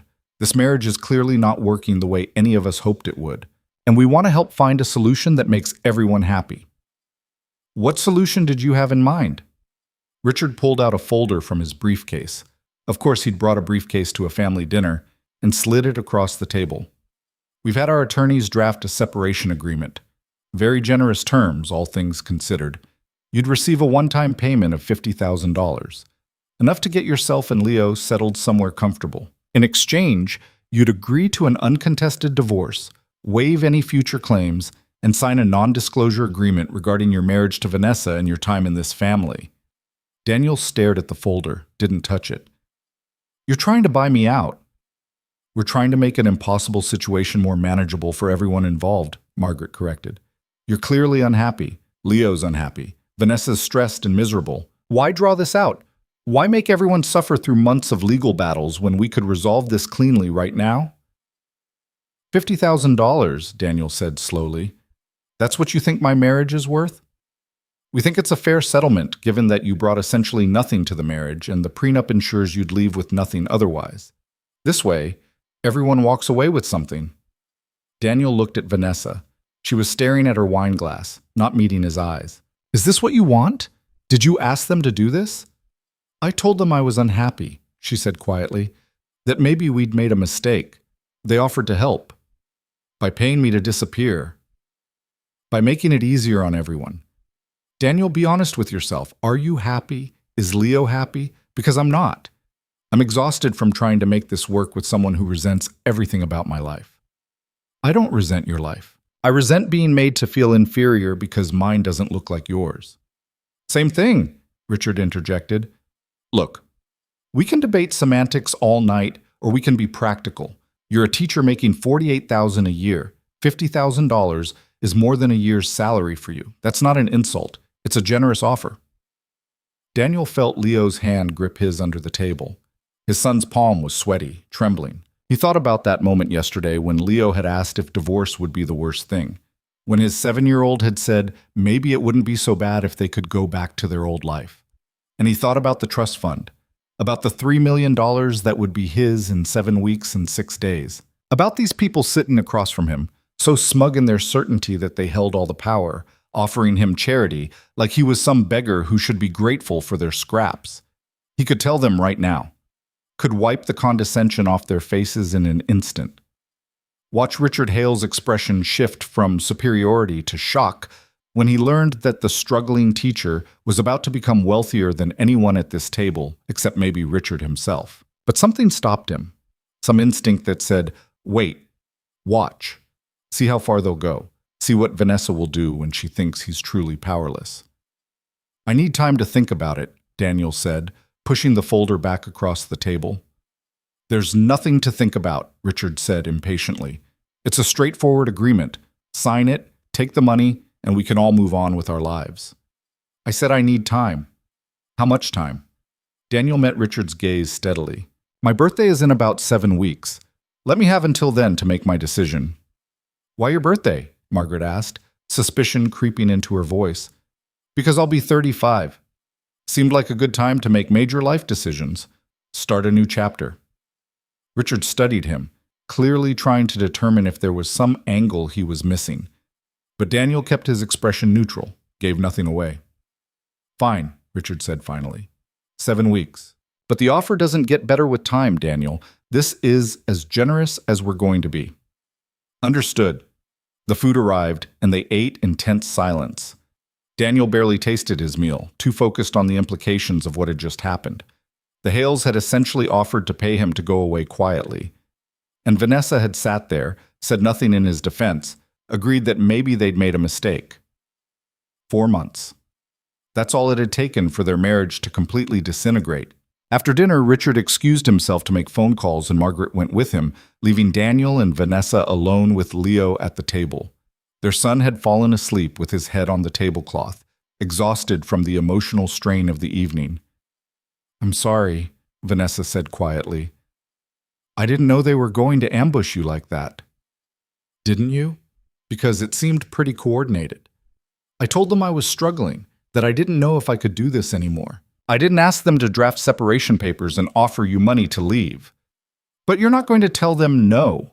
She looked down at her hands. Would it be the worst thing if we admitted this isn't working and parted ways before it gets even uglier? Is that what you want? I want to be happy, Daniel, and I'm not happy. Are you? He wanted to lie, to say yes, to fight for this marriage out of principle or stubbornness or wounded pride. But looking at his sleeping son, remembering the misery of the past 4 months, he couldn't bring himself to do it. No, he admitted. I'm not happy. Something like relief crossed her face. Then maybe my parents are right. Maybe the kindest thing we can do is end this now, before we waste more time being miserable. $50,000, Vanessa. They're offering me $50,000 to walk away from our marriage like it was a business deal that didn't work out. It's more than the prenup guaranteed you'd get. That's not the point. Then what is the point? Daniel looked at her, really looked at her, and tried to find any trace of the woman he'd fallen in love with, the one who'd laughed at his jokes about Benjamin Franklin, who'd held his hand during sad movies, who told him she didn't care about money as long as they were together. That woman had never existed. Or if she had, she'd been buried so deep under layers of privilege and expectations that she'd suffocated long before the wedding. The point is that I deserve better than this, Daniel said quietly. And so does Leo. So does any child we might have had together.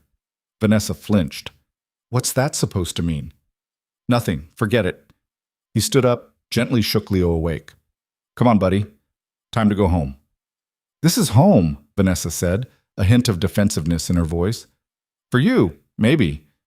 Daniel picked up his son, who wrapped his arms around his neck. We'll be out of your way by the weekend. I'll find somewhere else for us to stay. You don't have to leave. We can coexist until we figure things out. No, we can't.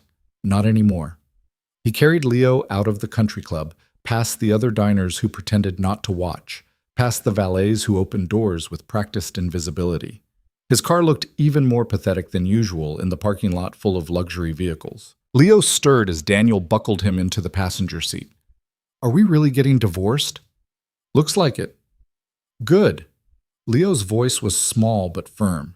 I want to go back to regular school and our old apartment and not have to worry about breaking expensive stuff all the time. Yeah, Daniel said, getting into the driver's seat. Me too. The drive back to the condo was quiet. Daniel's mind raced with logistics. Where they'd stay, how quickly he could find a new place, whether his old landlord had any units available. Mrs. Chen might know of somewhere affordable. His teacher's salary could stretch to cover a modest apartment, something small, but theirs.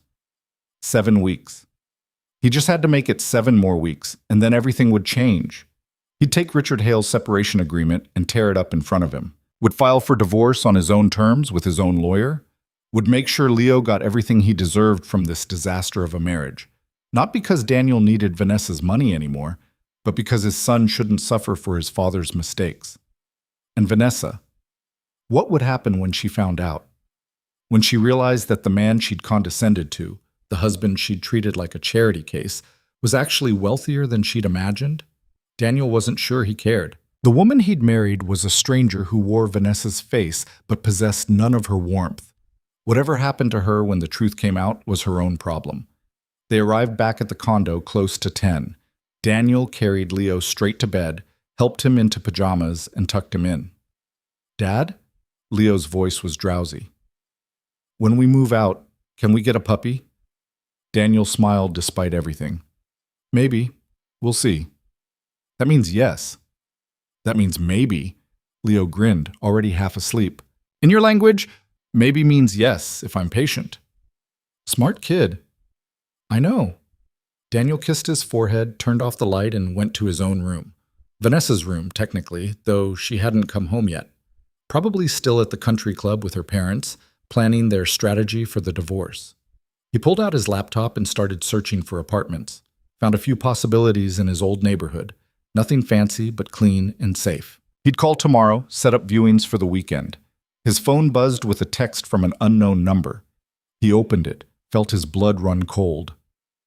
It was a photo from the country club dinner.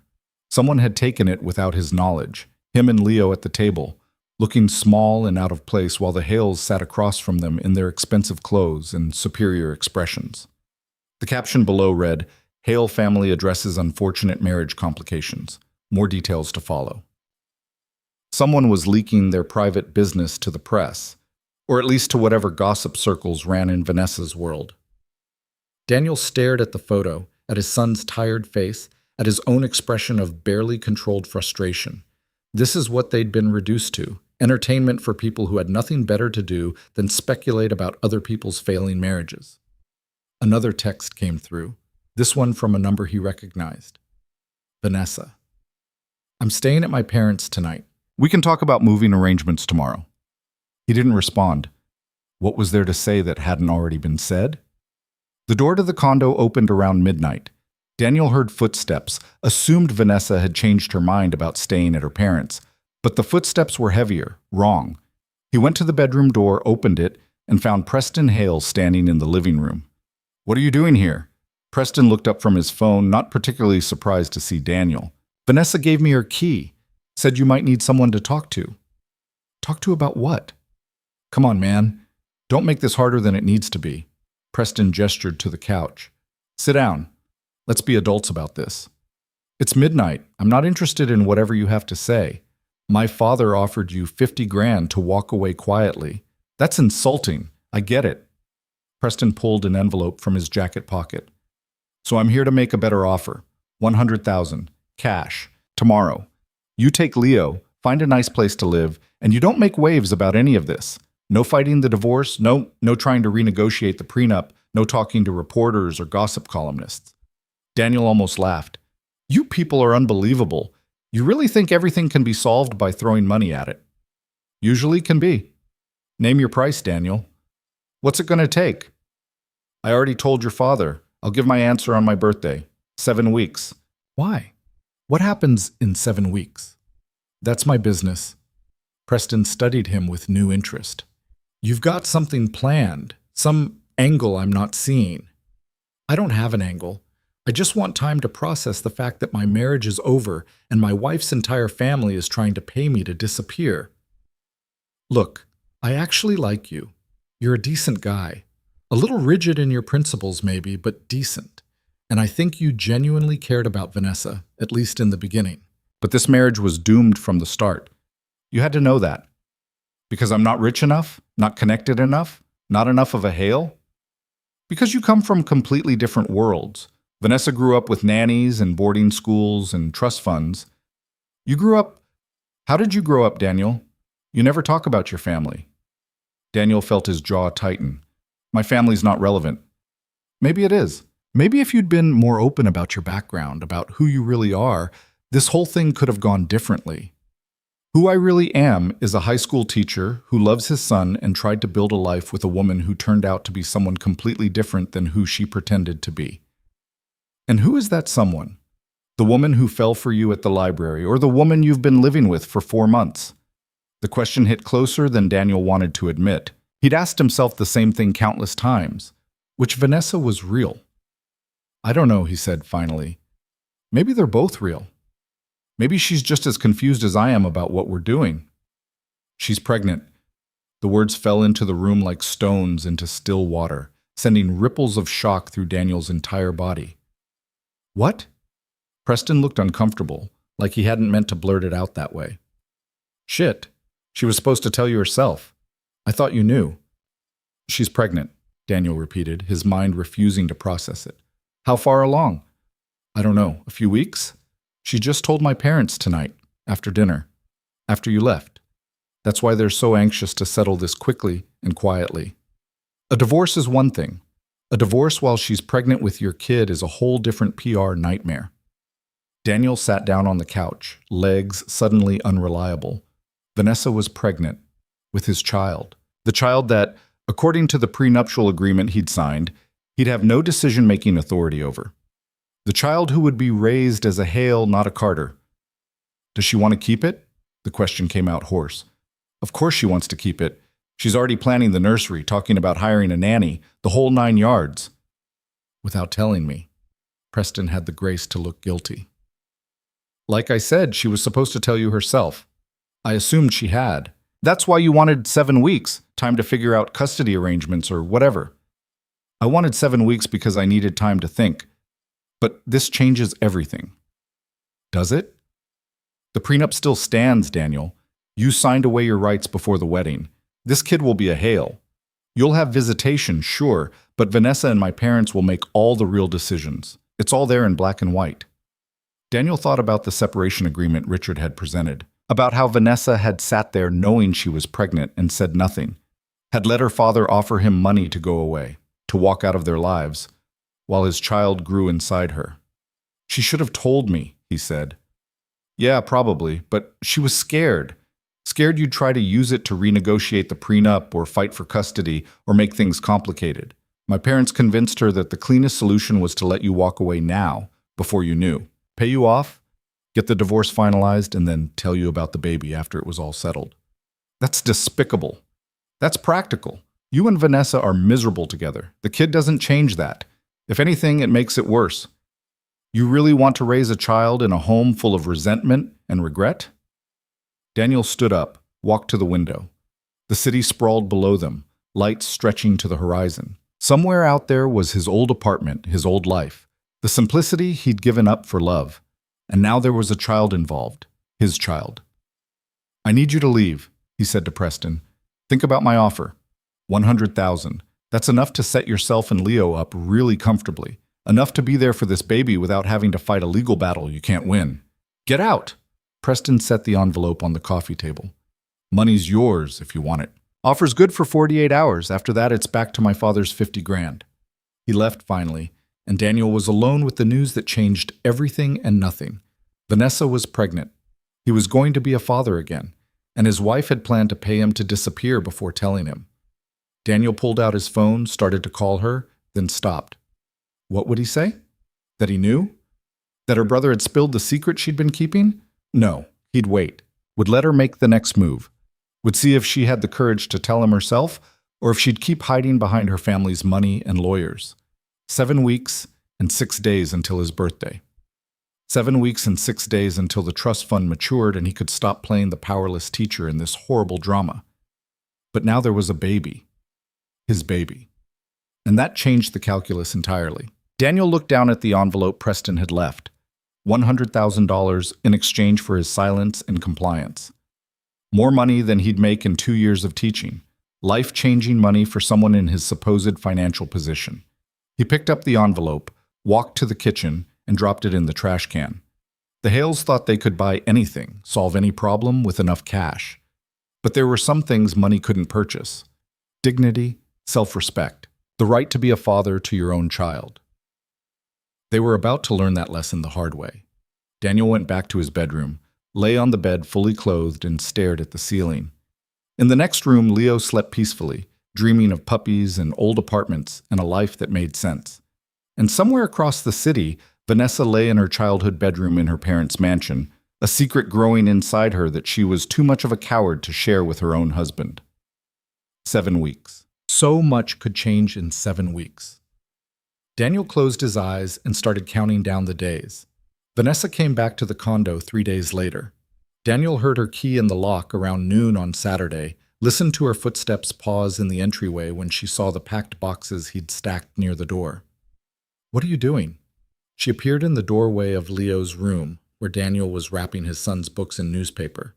"Moving out, like we discussed." "I didn't think you meant immediately." Daniel set down the book he'd been holding, one of Leo's favorites about a kid who discovered he had superpowers, and turned to face her. She looked tired, circles under her eyes that makeup couldn't quite hide. Her hand moved unconsciously to her stomach, then stopped when she realized what she was doing. "When were you planning to tell me?" he asked quietly. Her face went pale. "Preston. He told you." "Yeah, after you let your father offer me money to disappear, while you were pregnant with my child." Vanessa sank into the chair by Leo's desk, the expensive one she'd bought that Leo never used because it was too stiff. "I was going to tell you, I just needed time to figure out how." "How about, Daniel, I'm pregnant?" Seems pretty straightforward. "You don't understand. When I found out everything was already falling apart between us, I didn't know if telling you would make things better or worse.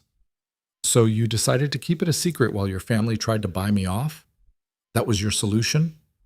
"My parents were trying to help. They thought if we could separate cleanly before everything got more complicated than hiding a pregnancy from your husband, than planning to raise my child without me. I wasn't planning that." Her voice rose, defensive. "I just needed time to think, to figure out what was best for everyone." Daniel laughed, a harsh sound. "What's best for everyone? That's rich. Did it occur to you that I might have a say in what's best for my own child?" "According to the prenup, you don't have much say at all." The words hit like a slap. Daniel stared at her, watched her realize what she'd just said, saw the regret flood her face. "I didn't mean it like that," she said quickly. "How did you mean it?" "I meant that legally the situation is complicated. My lawyers said, your lawyers, not our lawyers. Not, let's figure this out together. Your lawyers told you that you could cut me out and you were okay with that." Vanessa stood up, wrapped her arms around herself. "What do you want me to say, Daniel? That I handled this badly? Fine. I handled it badly. But we're both miserable. This marriage isn't working, and bringing a baby into this mess doesn't fix anything." "Well, I never said it would fix anything, but I have a right to know, to be part of the decision-making, to be a father." "You are a father, to Leo, and you're great with him. But this baby," she trailed off. "This baby what?" "This baby will be a Hale. Will grow up in my world with my family's resources and expectations." "Can you honestly say you want that? After everything you've said about hating my lifestyle, resenting the prenup, wanting to go back to your simple teacher's existence?" Daniel felt the trap in her words. If he said yes, he wanted to be involved, she'd throw his complaints back at him. If he said no, she'd use it as permission to exclude him entirely. "I want to be a father to all my children," he said carefully. "Whether they're Hales or Carters or anything else. That's not negotiable. Even if it means staying in a marriage that makes both of us unhappy? We don't have to stay married for me to be a father, but we do have to figure out how to co-parent, how to both be present in this child's life." Vanessa looked down at her hands. "My parents want me to file for divorce immediately. Get it finalized before I start showing. Avoid the scandal of a pregnant woman going through a separation." "Of course they do. Heaven forbid the Hale reputation suffer a scratch. It's not just about reputation. It's about protecting the baby from media scrutiny, from gossip and speculation. The baby or your family's image? She didn't answer, which was answer enough. Daniel went back to packing Leo's books. Where's Leo, by the way? At the movies with Mrs. Chen. I called her this morning, asked if she could take him for a few hours so we could talk. Considerate of you. I'm trying, Daniel. I know you don't believe that, but I am trying to do the right thing here. He set down another book, turned to face her fully. The right thing would have been honesty from the beginning. The right thing would have been telling me you were pregnant before letting your family try to pay me off. The right thing would have been treating me like a partner instead of a problem to be managed. And what about you? Have you been honest? The question caught him off guard. What's that supposed to mean? You've spent 4 months acting like you're trapped in some terrible situation, but you never once tried to make it work. You complained about the commute, but never seriously looked for a new job. You resented Leo's new school, but never gave it a real chance. You hated every social event, but never made an effort to connect with anyone there.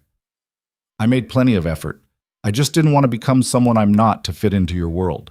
See, that's the problem. You see my world as something separate, something you have to fake your way through.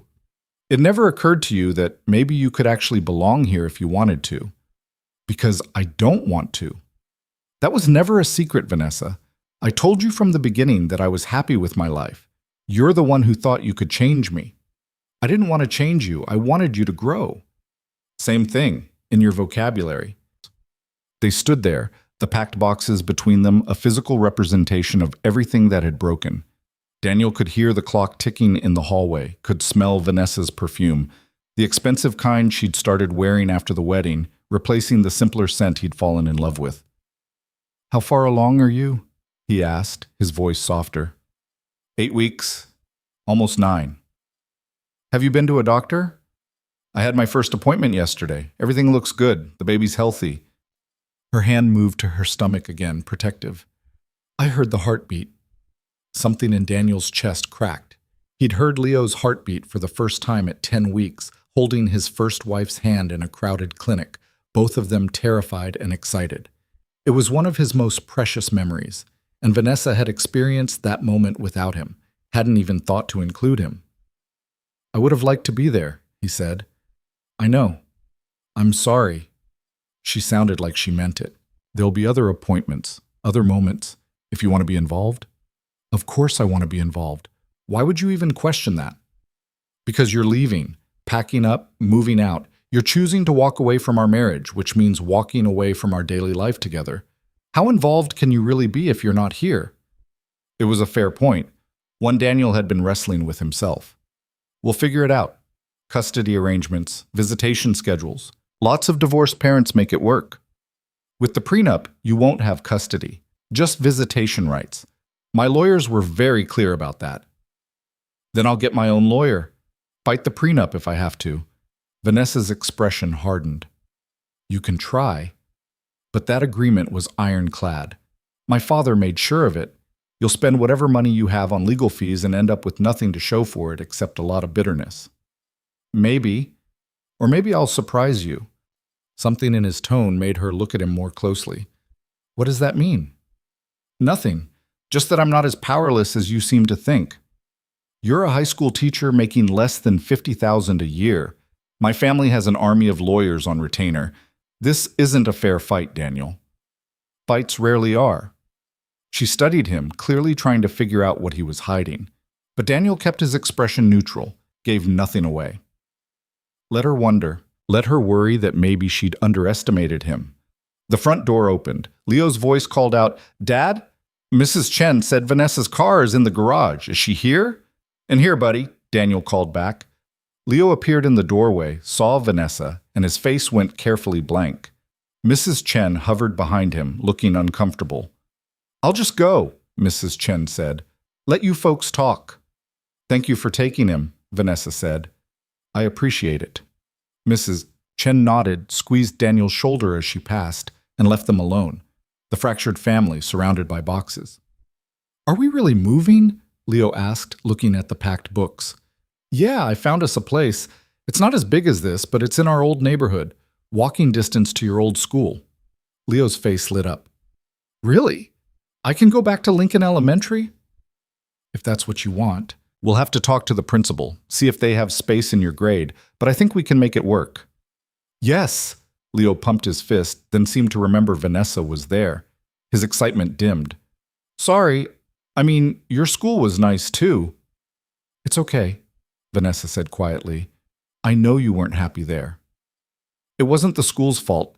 I didn't fit in. I know, and I'm sorry I pushed it. I thought it would be good for you. Leo shrugged, the universal gesture of kids who don't know how to respond to adult apologies. Can I tell you something? Vanessa asked him. Okay. She glanced at Daniel, who nodded slightly.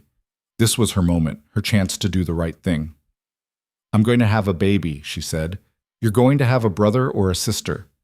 Leo's eyes went wide. Really? Really. The baby will be born next spring, around April, the doctor thinks. Will the baby live with us or with you? The question was so direct, so childlike in its simplicity, that Vanessa seemed thrown. I'm not sure yet. Your dad and I are still figuring things out. Because you're getting divorced? Yes, but divorce doesn't mean we stop being a family. It just means we'll be a different kind of family. Leo looked between them, processing this. Okay. Can the baby visit us sometimes? At our new place? Of course, Daniel said, as often as possible. Good, because I'm going to be a good big brother, better than I am now, since I'll have practice. He said it with such earnest determination that Daniel felt his throat tighten. You're already a great big brother to all your friends who need help, Vanessa said. This baby will be lucky to have you. Thanks. Leo shifted his weight. Can I go pack my room now? I want to make sure I get all my comics. Go ahead. Leo disappeared and they could hear him in his room, opening drawers and humming to himself. The resilience of children, Daniel thought. How quickly they adapted to new realities. He's handling this better than I expected, Vanessa said, because he'll get to go back to his old life, the one where he felt like he belonged. And what about you? What life will you go back to? Daniel thought about the trust fund, about the revelation that was coming. A new one, better than the old, different from this. Something that's actually mine. That's very cryptic. You'll understand soon enough. Vanessa looked frustrated. Why are you being so mysterious? If you have some plan, some angle, just tell me. Why? So your lawyers can prepare a counter strategy? So your father can make another offer to buy my silence? That's not fair.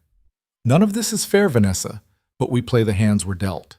His phone buzzed. A text from his lawyer, the one he'd quietly hired 2 weeks ago, paying the retainer with credit cards he'd have to figure out how to pay off later. Or not, once the trust fund came through. The message was simple. Reviewed the prenup. Call me when you can talk privately. Daniel pocketed his phone. I need to make some calls for the move. When are you leaving? Tomorrow. The new apartment is ready. That fast? No point dragging it out. We both know this is over. Well, Vanessa's eyes glistened. I really did love you, you know. In the beginning, it wasn't all performance. I know. I loved you too. But somewhere between the library and here, we both became people the other person couldn't love anymore. Maybe we could have fought harder, made it work. Maybe. But we didn't. And now there's a baby coming who deserves better than parents who resent each other. She nodded, wiped at her eyes. I'll have my lawyer send over a custody proposal. Something fair. Fair according to the prenup or fair according to common sense? Fair according to what's best for the baby. We'll see. She moved toward the door, then stopped. For what it's worth, I am sorry. About all of it. I thought I could have both, you and my family's world. I didn't realize how much I'd have to sacrifice one to keep the other. Which one did you choose? I don't know yet. Ask me in a few months. After she left, Daniel called his lawyer back. James Morton was a scrappy family law attorney who worked out of a strip mall office and charged reasonable rates because he actually cared about his clients rather than his bottom line. Daniel, thanks for calling back. I've been over this prenup 6 ways from Sunday, and I've got some thoughts.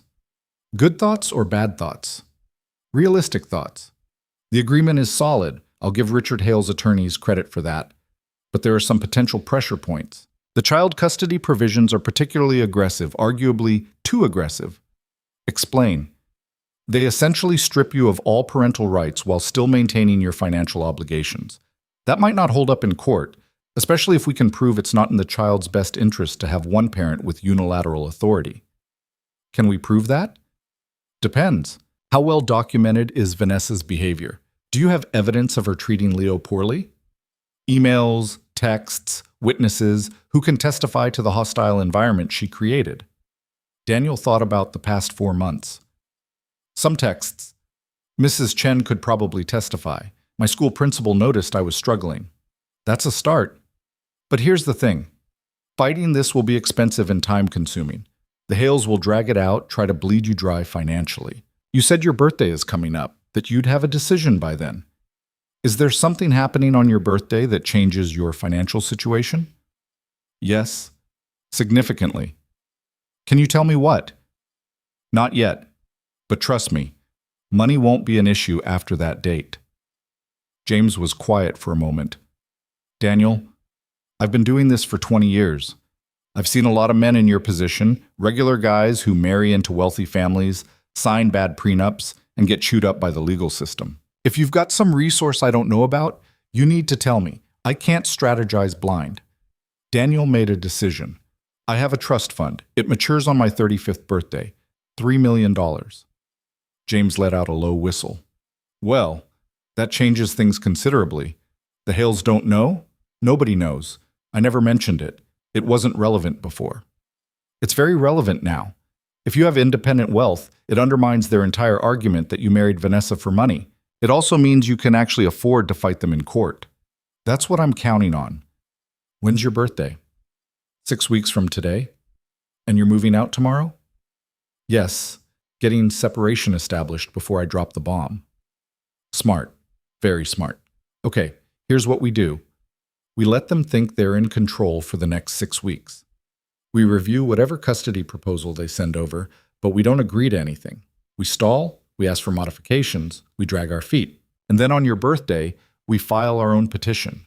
We demand joint custody, we challenge the prenup's child-related provisions, and we make it clear that you have the resources to fight this all the way to the state Supreme Court if necessary. Will it work? Honestly, I don't know, but it'll shock the hell out of them, and shock creates opportunities. They're used to being the ones with all the power. Once they realize you're not the struggling teacher they can push around, they might actually be willing to negotiate in good faith. Or they might get vindictive. That's possible too, but you asked for realistic, and realistically, this is your best shot. The prenup protects their money, but it can't strip you of your parental rights. And if you can prove you have the means to provide a stable home for the child, the courts will likely grant you at least joint custody. Daniel felt something like hope stirring in his chest. What do I need to do? For now, move out, establish your new residence, document everything. Keep records of all communication with Vanessa and her family.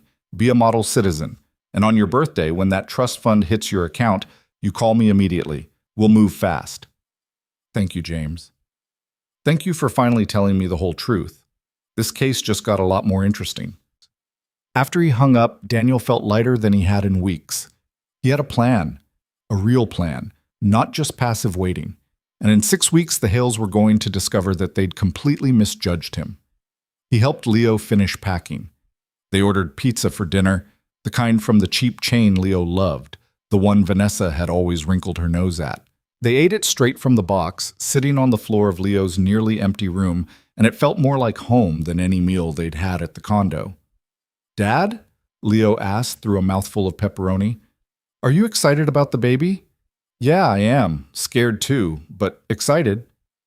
"Me too. I hope it's a girl." "Why a girl?"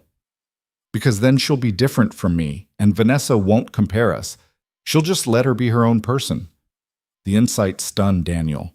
His 7-year-old had noticed something he'd been too close to see, that Vanessa had struggled with Leo partly because she'd compared him constantly to some imaginary ideal child. "That's very wise," Daniel said. "I know. I'm wise beyond my years. Mrs. Chen told me so." "Did she also tell you that you're humble?" Leo grinned. "Nope. Just wise. They finished eating and did a final sweep of the apartment.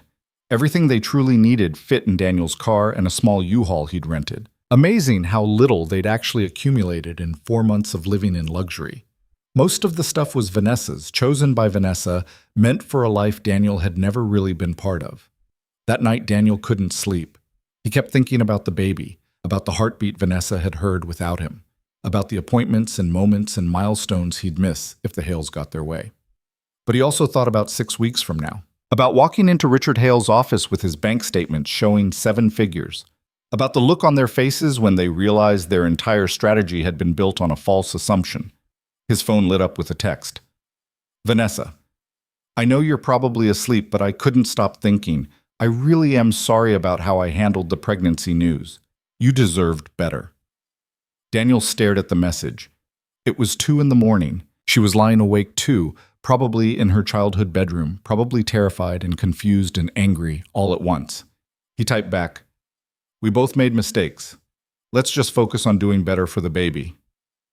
3 dots appeared, disappeared, appeared again. Finally, agreed. Good night, Daniel. Good night. He set down his phone and stared at the ceiling. Somewhere in this city, his child was growing, cells dividing and multiplying, a whole person forming from nothing. In 6 months, he'd meet this person, would hold them, love them, fight for them. The Hales thought they could control that relationship through legal documents and money. They were wrong. Daniel fell asleep counting down days instead of sheep. 42 more days. 42 more days of playing the part they expected.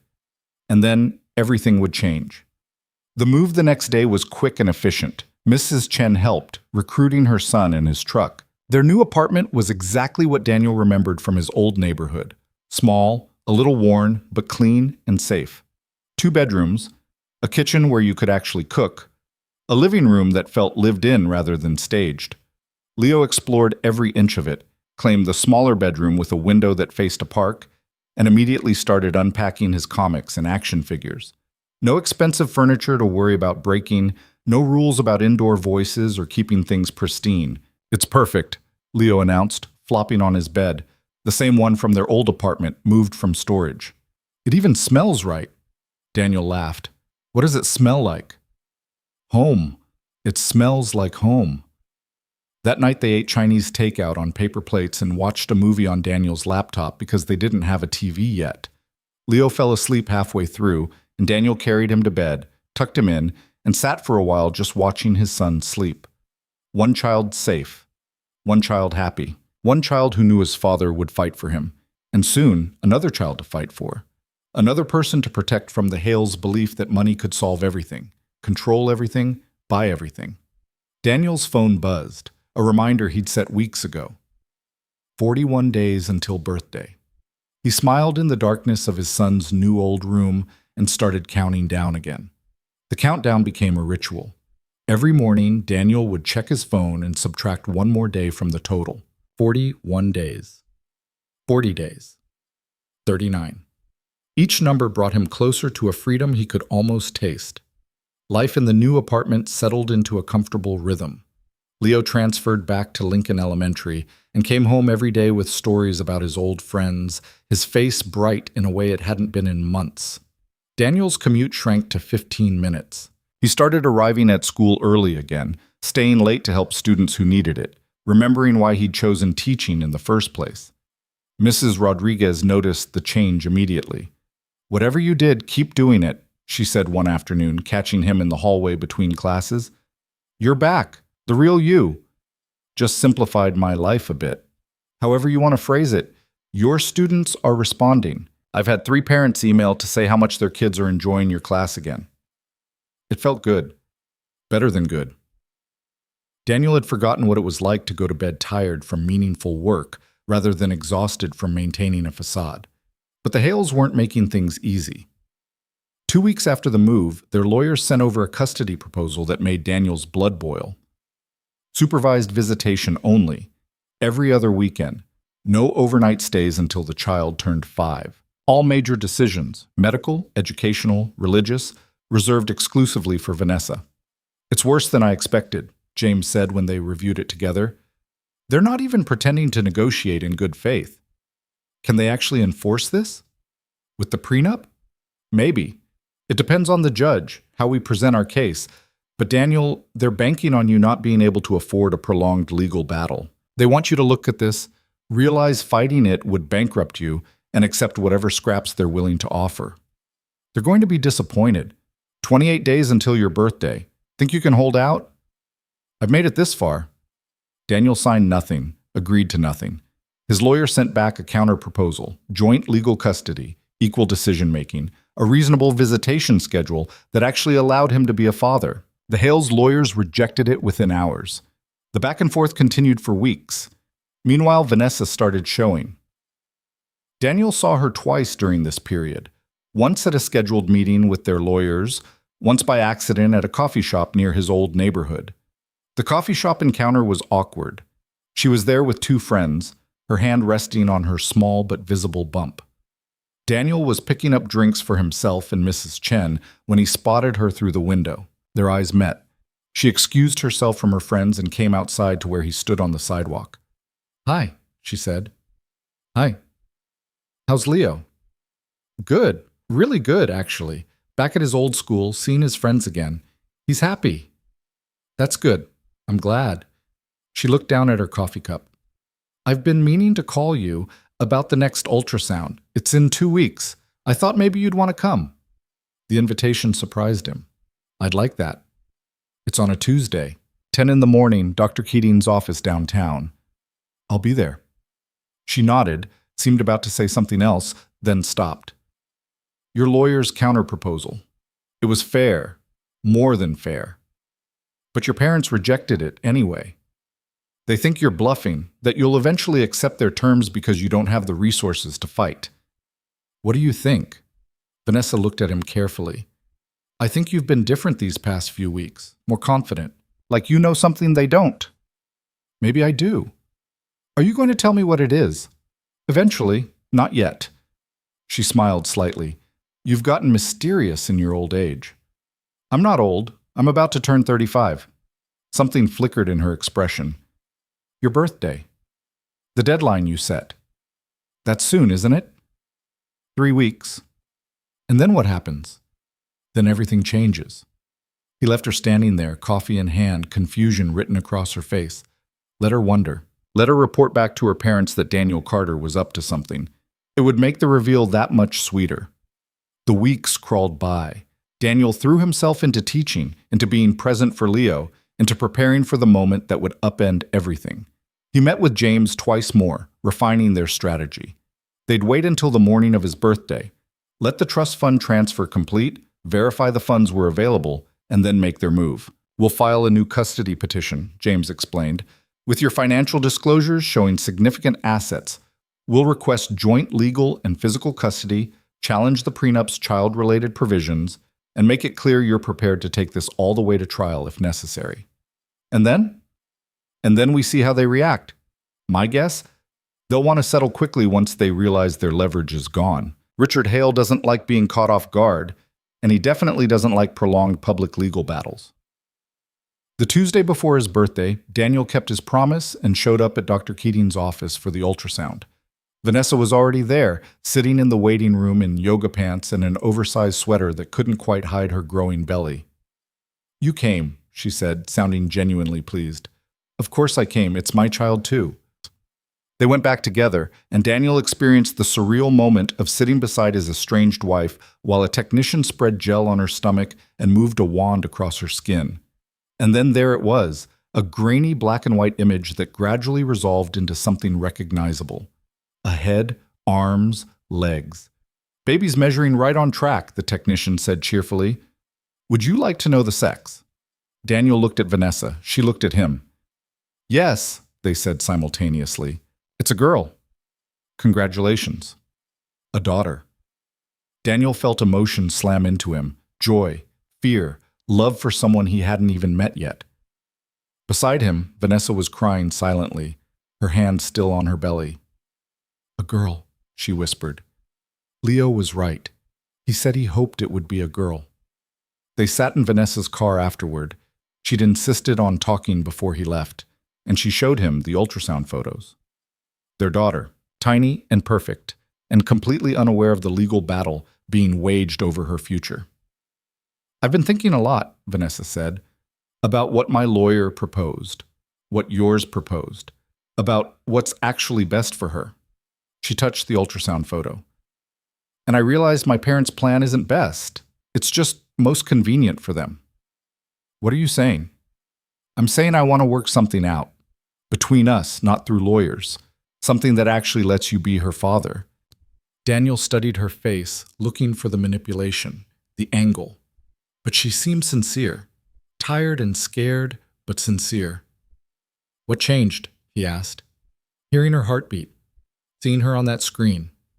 Realizing that she's a real person who's going to need both her parents, not just the one with more money. Vanessa wiped her eyes. And honestly, watching you with Leo.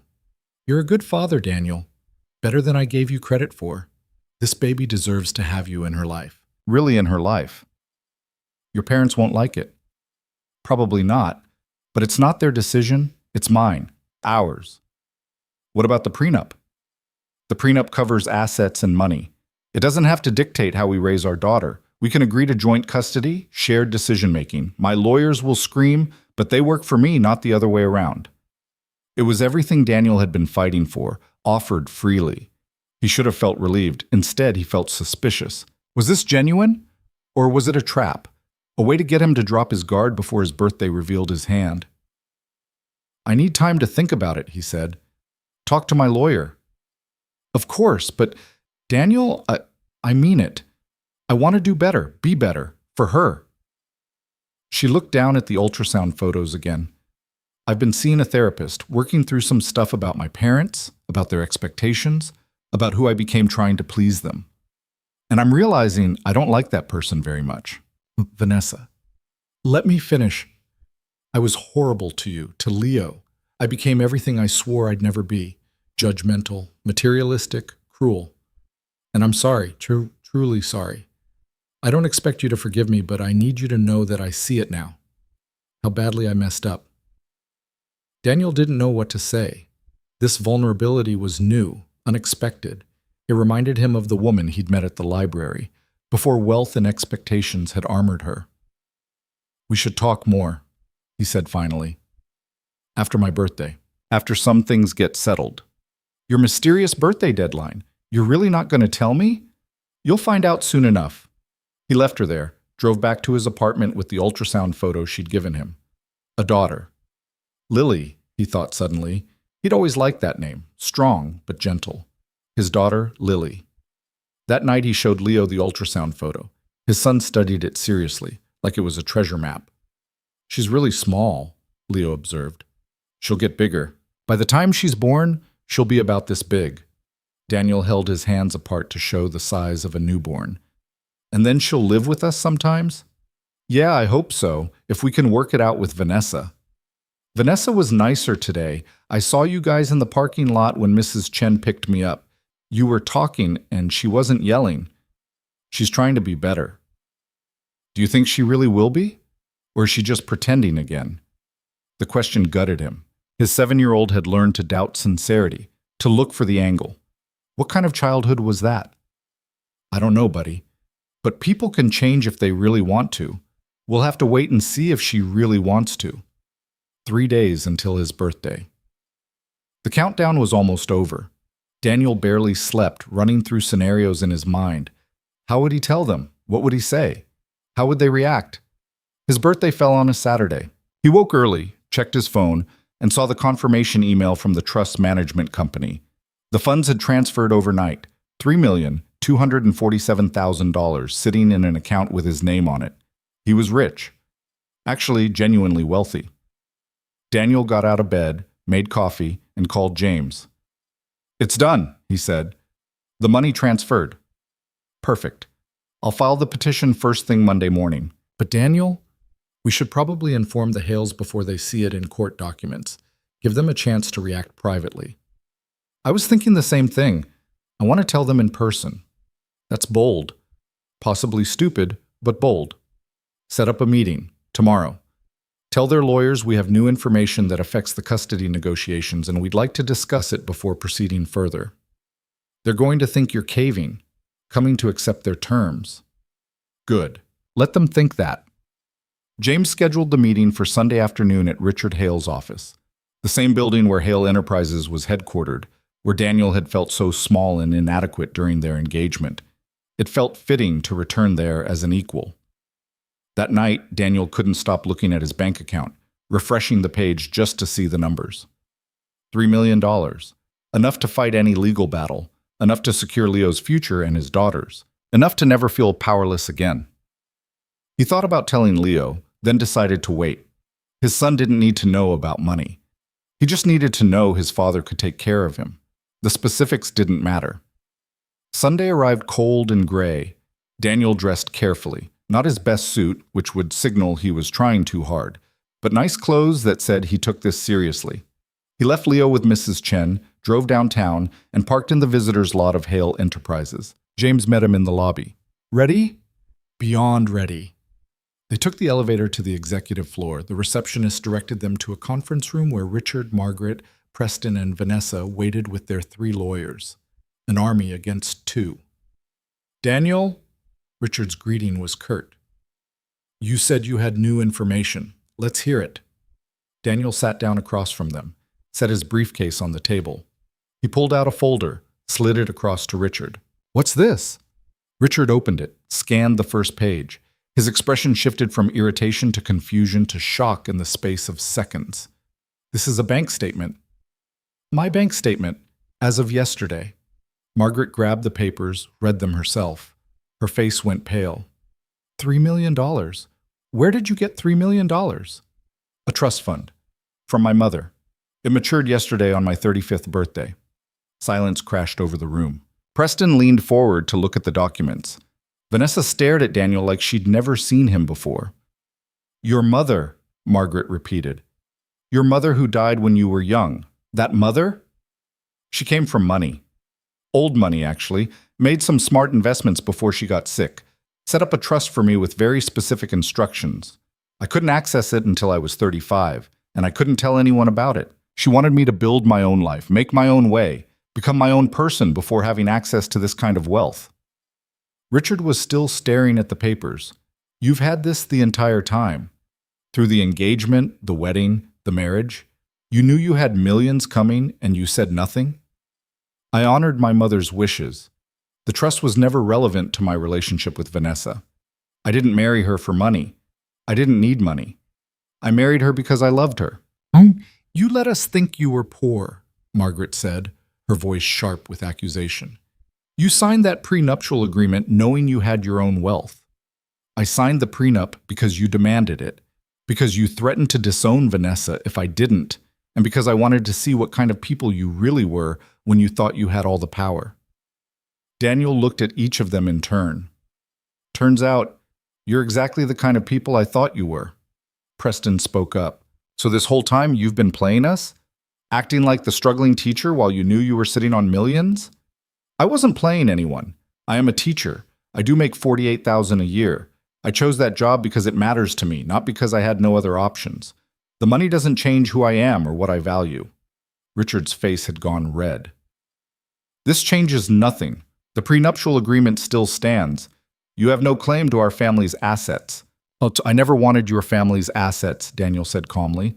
But what the prenup can't do, what no amount of money can do, is strip me of my rights as a father. And now that I have the resources to fight you in court for as long as it takes, I suggest we negotiate a custody arrangement that's actually fair. You manipulative son of a... Dad! Vanessa's voice cut through Richard's anger. Stop! Everyone turned to look at her. She was staring at Daniel with something that might have been respect or might have been anger. He couldn't quite tell. You really had this the whole time, she said. Yes.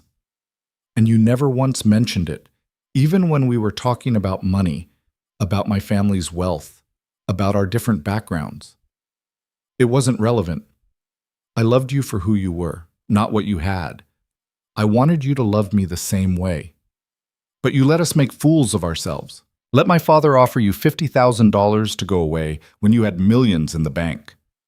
I let you show me who you really were, all of you. Daniel looked around the table. You made it very clear that you saw me as inferior, as someone who needed to be managed and controlled. The prenup, the separation agreement, the custody proposal, none of that was about protecting your assets. It was about keeping me in my place. That's not true, Margaret protested. Isn't it? You literally offered me money to disappear from my own child's life. What would you call that? Silence fell again. The lawyers were frantically whispering to each other, probably recalculating their entire strategy now that their assumptions had been shattered. James cleared his throat. My client is prepared to file for joint legal and physical custody. We're also prepared to challenge the prenuptial agreement's provisions regarding parental rights. And unlike before, Mr. Carter now has the resources to pursue this matter through every level of the court system if necessary. However, Daniel added, I prefer not to do that. Court battles are expensive and exhausting, and they're not good for children. So I'm proposing we work out an arrangement privately, joint custody, shared decision-making, a real co-parenting relationship. I'm not asking for your money. I'm asking for the right to be a father to my daughter. Richard looked like he wanted to argue, but one of his lawyers put a hand on his arm, whispered something Daniel couldn't hear. Vanessa spoke up. I agree to Daniel's terms. Vanessa, Margaret started. No, Mother. This is my decision. He's right. The custody proposal you had your lawyers draft was cruel and unfair. I knew it when I read it, but I let you convince me it was necessary. She looked at Daniel. I'm sorry. For all of it. You deserved better. We both could have done better, Daniel said quietly. Preston was shaking his head, half smiling. You know what? I have to respect it. You played the long game better than any of us expected. Sat there taking our condescension while knowing you could buy and sell most people in this room. It was never about buying and selling people. It was about proving that worth isn't measured in bank accounts. Richard finally found his voice. So what now? You think this makes you our equal? That we'll just welcome you into the family with open arms? I don't want to be in your family, Richard. I want to be a father to my daughter and a good co-parent with Vanessa. What you think of me is irrelevant. The prenup still protects our assets, Margaret said firmly. You can't touch Hale family money. Don't want to. Keep your money. I have my own. The meeting dissolved into logistics after that. The lawyers started negotiating terms, custody schedules, decision-making protocols, financial responsibilities. Daniel let James handle most of it, content to watch the Hales grapple with their new reality. Vanessa asked to speak with him privately. They stepped out into the hallway, stood by the windows overlooking the city. I feel like an idiot, she said. We all do. That wasn't the goal. Wasn't it? Even a little bit? Daniel considered lying, decided she deserved honesty. Maybe a little. You hurt me, Vanessa. Hurt Leo. It felt good to prove you wrong about who I was. I never really knew who you were, did I? I fell in love with the surface, the charming teacher, the devoted father, but I never looked deeper, never asked about your family, your history, what made you who you are. You weren't interested in who I was. You were interested in who you could make me into. She flinched but didn't argue. What happens now? Do we just co-parent, raise our daughter from separate homes? Unless you have a better suggestion. What if I said I wanted to try again? Actually try this time, knowing who you really are? Daniel studied her face, looking for sincerity.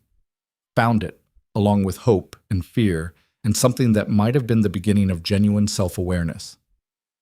I'd say we have a lot to work through first, a lot of trust to rebuild, and it would have to be different this time. No pretending, no performing, no trying to change each other. I can do different. I want to do different. She placed her hand on her belly. I've been thinking about what kind of mother I want to be, what kind of example I want to set for her.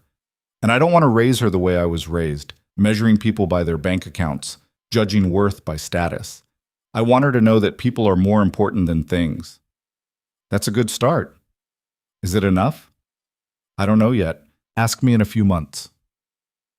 They returned to the conference room where the lawyers had hammered out a preliminary agreement.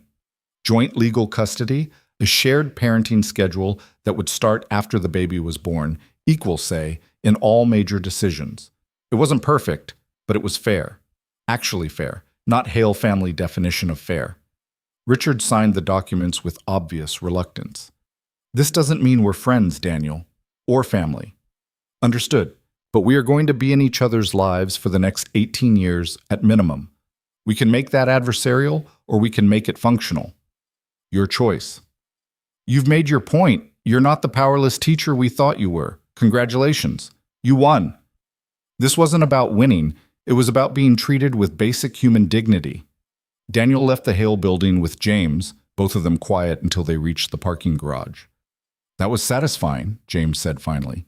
I've been doing this job for 20 years, and I've never seen anything quite like that. The looks on their faces when you showed them that bank statement. Felt good, Daniel admitted. Probably shouldn't have, but it did. So what's next? Do you think Vanessa's serious about trying again? Maybe.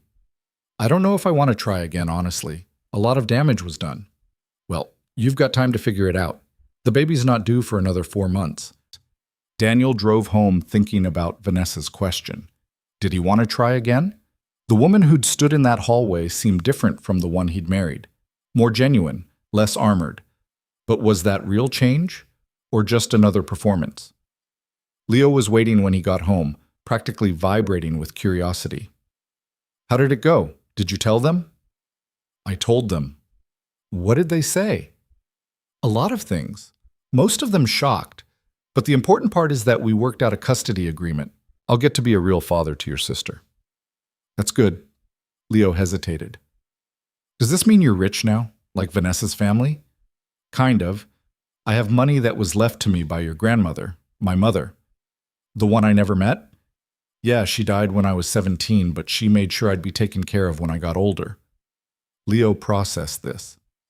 Are we going to move to a big house? Get fancy stuff? Do you want to? Not really. I like our apartment. I like our neighborhood. Then we'll stay here. The money is there if we need it, for emergencies, for your education, for your sister's future. But it doesn't have to change how we live day to day. Good, because I already told my friends I'm not moving again. Daniel hugged his son, grateful for the simplicity of 7-year-old priorities. A comfortable home, good friends, a father who was present. That was enough. The rest was just numbers in an account. The next few months passed in a strange limbo. Daniel and Vanessa met regularly to discuss the baby, attended doctor's appointments together, and slowly, carefully, started talking about things beyond logistics. She told him about her therapy sessions, about recognizing patterns from her childhood that had shaped her into someone she didn't want to be. He told her about his mother, about the trust fund, about his years of deliberately living simply to prove he could. I wish you'd told me, she said during one of these conversations. They were at a coffee shop, neutral territory, going over paint colors for the nursery Vanessa was setting up at her condo. I wish I could have. But my mother was very clear in her will. Nobody could know until I was 35. Still, it would have changed things. We would have been more equal from the start. Would we have? Or would you just have treated me like another wealthy person instead of a charity case? I'm not sure that would have been better. Vanessa thought about that. Maybe you're right. Maybe I needed to hit rock bottom, to become the worst version of myself, to realize I needed to change. You weren't the worst version. You were lost. There's a difference. That's generous of you. I'm feeling generous today. She smiled, the real smile he remembered from the library. I miss this, us talking like actual human beings. We could have had this the whole time if you'd been willing to see me as an actual human being. Ouch. Too harsh? No. Accurate. Which is worse? She stirred her decaf coffee. I've been thinking about something. A proposal. I'm listening. What if we tried dating? Actually dating, like we did before we got engaged. No rushing toward marriage or living together or any of that. Just spending time together, getting to know each other again, seeing if there's anything real left between us. Daniel considered it. What about your parents? What about them? I'm 28 years old. I don't need their permission to date someone. They're going to have opinions. They always have opinions. I'm learning to care less about them. She looked down at her belly, now quite round. I want our daughter to see her parents actually liking each other, even if we're not together, even if we decide we're better as friends. But I'd like to try, to see if we could be more than just co-parents. We hurt each other pretty badly. I know. And I don't expect you to forget that or even fully forgive it. But people can heal if they want to, if they work at it. Daniel thought about the past few months. Vanessa had been different, showing up on time, asking about his day, and actually listening, treating Leo with genuine warmth when they'd crossed paths at custody exchanges. She'd even apologized to Leo directly, sitting down with him and owning her behavior during the marriage. Okay, he said finally. We can try, but slowly. And honestly, no more pretending to be someone you're not. Deal. And you have to do the same. No more testing me or waiting to see if I'll fail. Fair enough. They shook on it, which made them both laugh. Who shook hands on agreeing to date? But it felt right somehow, formal and intentional. The baby came 2 weeks early on a Thursday afternoon. Daniel was teaching when Vanessa called, her voice tight with pain and excitement. It's time. I'm heading to the hospital. He left his class with the substitute teacher, called Leo's school to have Mrs. Chen pick him up, and drove to the hospital faster than was probably legal. Vanessa was already in a delivery room, her mother hovering nearby looking worried. You're here, Vanessa said when she saw him, relief flooding her face. Of course I'm here. Margaret looked like she wanted to protest his presence, but Vanessa cut her off. Mother, I need you to go get Dad from the cafeteria. Daniel's staying with me. Vanessa, I don't think... Please. Margaret left, and Daniel took her place beside the bed, holding Vanessa's hand through contractions that came faster and harder. 7 hours later, their daughter was born, small and red-faced and absolutely perfect. Lily, Daniel said, looking down at her. Can we call her Lily? Lily Carter Hale, Vanessa agreed, tears streaming down her face. It's perfect. They let the Hales meet their granddaughter, let Margaret hold her and Richard take awkward photos. But after visiting hours ended, it was just Daniel and Vanessa and Lily, a strange little family trying to figure out what they were to each other. I'm terrified, Vanessa admitted, watching Lily sleep in her arms. What if I mess this up? What if I become my mother? You won't. You're already doing better. You know what you don't want to do, and that's half the battle. What if it's not enough? Then we figure it out together. That's what co-parents do.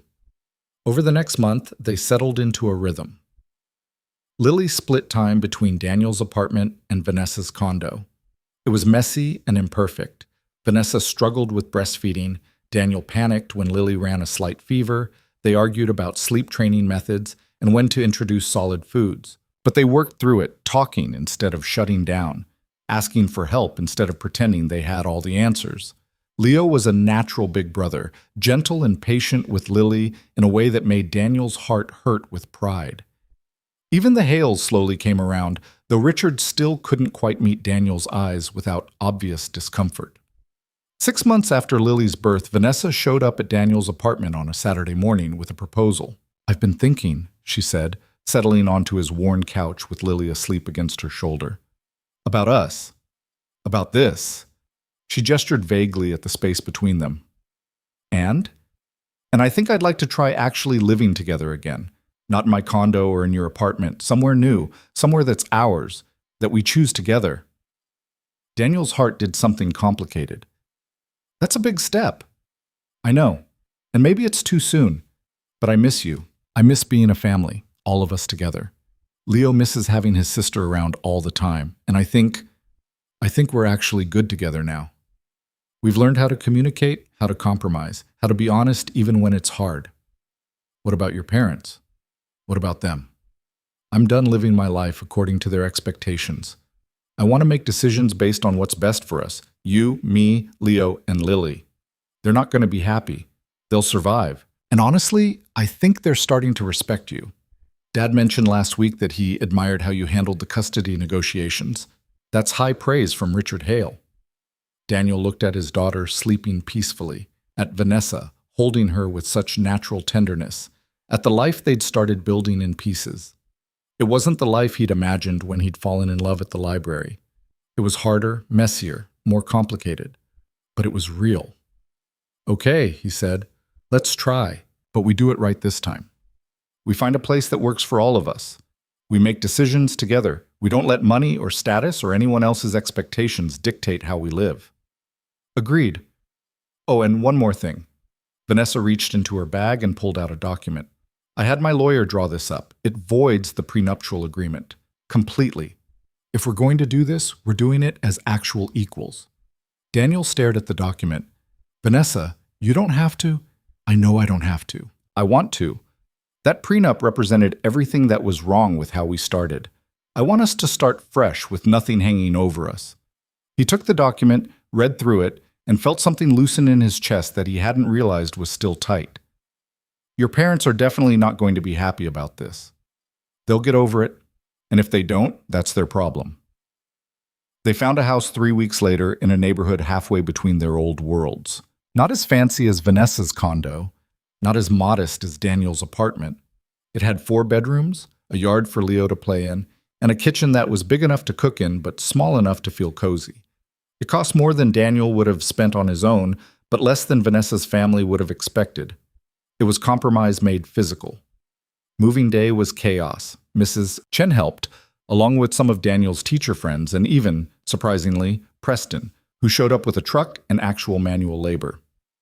Figured I should make up for being part of the problem, Preston said, carrying boxes. You're good for my sister. She's different with you. Better. The Hales came for dinner a month after they'd settled in. Margaret looked around the house with barely concealed judgment at the mismatched furniture and modest finishes. But Richard surprised everyone. It's a good house, he said. Solid. Good neighborhood for kids. It was the closest thing to approval Daniel had ever gotten from him. Dinner was awkward, but not hostile. They talked about Lily's development, Leo's upcoming science fair project, Daniel's students. Vanessa's hand found his under the table and squeezed. They were doing this. Actually doing it. After the Hales left, after Leo had gone to bed and Lily was asleep in her crib, Daniel and Vanessa sat on their back porch drinking wine and watching the stars. I never thought we'd end up here, Vanessa said. Where? This house? This life. Happy. Actually happy, not performing happiness for other people. It took some work to get here. A lot of work, and we're not done. We'll probably mess up again, have more fights, more moments where we don't understand each other. Probably, but we'll figure it out. Vanessa leaned her head on his shoulder. Thank you. For what? For not giving up. For signing that awful prenup and staying long enough to see who I could become. For being a good father to both our kids. For being you. Daniel kissed the top of her head. Thank you for becoming someone worth staying for. They sat there as the night deepened around them. 2 people who'd started wrong but might just finish right. The prenup that had once symbolized everything broken between them was gone. The trust fund that had revealed the truth sat quietly in the background, available but not defining them. What mattered was here, this house, these children, this hard-won love that had survived being tested in every possible way. Leo called from inside the house. Dad, Lily's crying. I've got her, Vanessa said, standing. We've got her, Daniel corrected, following her inside. And that, Daniel thought, was the real victory. Not the money he'd inherited or the respect he'd demanded or the custody he'd fought for. The victory was in that simple plural, we. 2 people who'd learned to be partners instead of adversaries. 2 parents raising 3 children with love instead of expectations. A family built not on prenuptial agreements or trust funds or social status, but on the harder, better foundation of honesty, effort, and choosing each other every day. The house around them wasn't perfect. Their relationship wasn't perfect. Nothing was perfect. But it was theirs. And that was enough.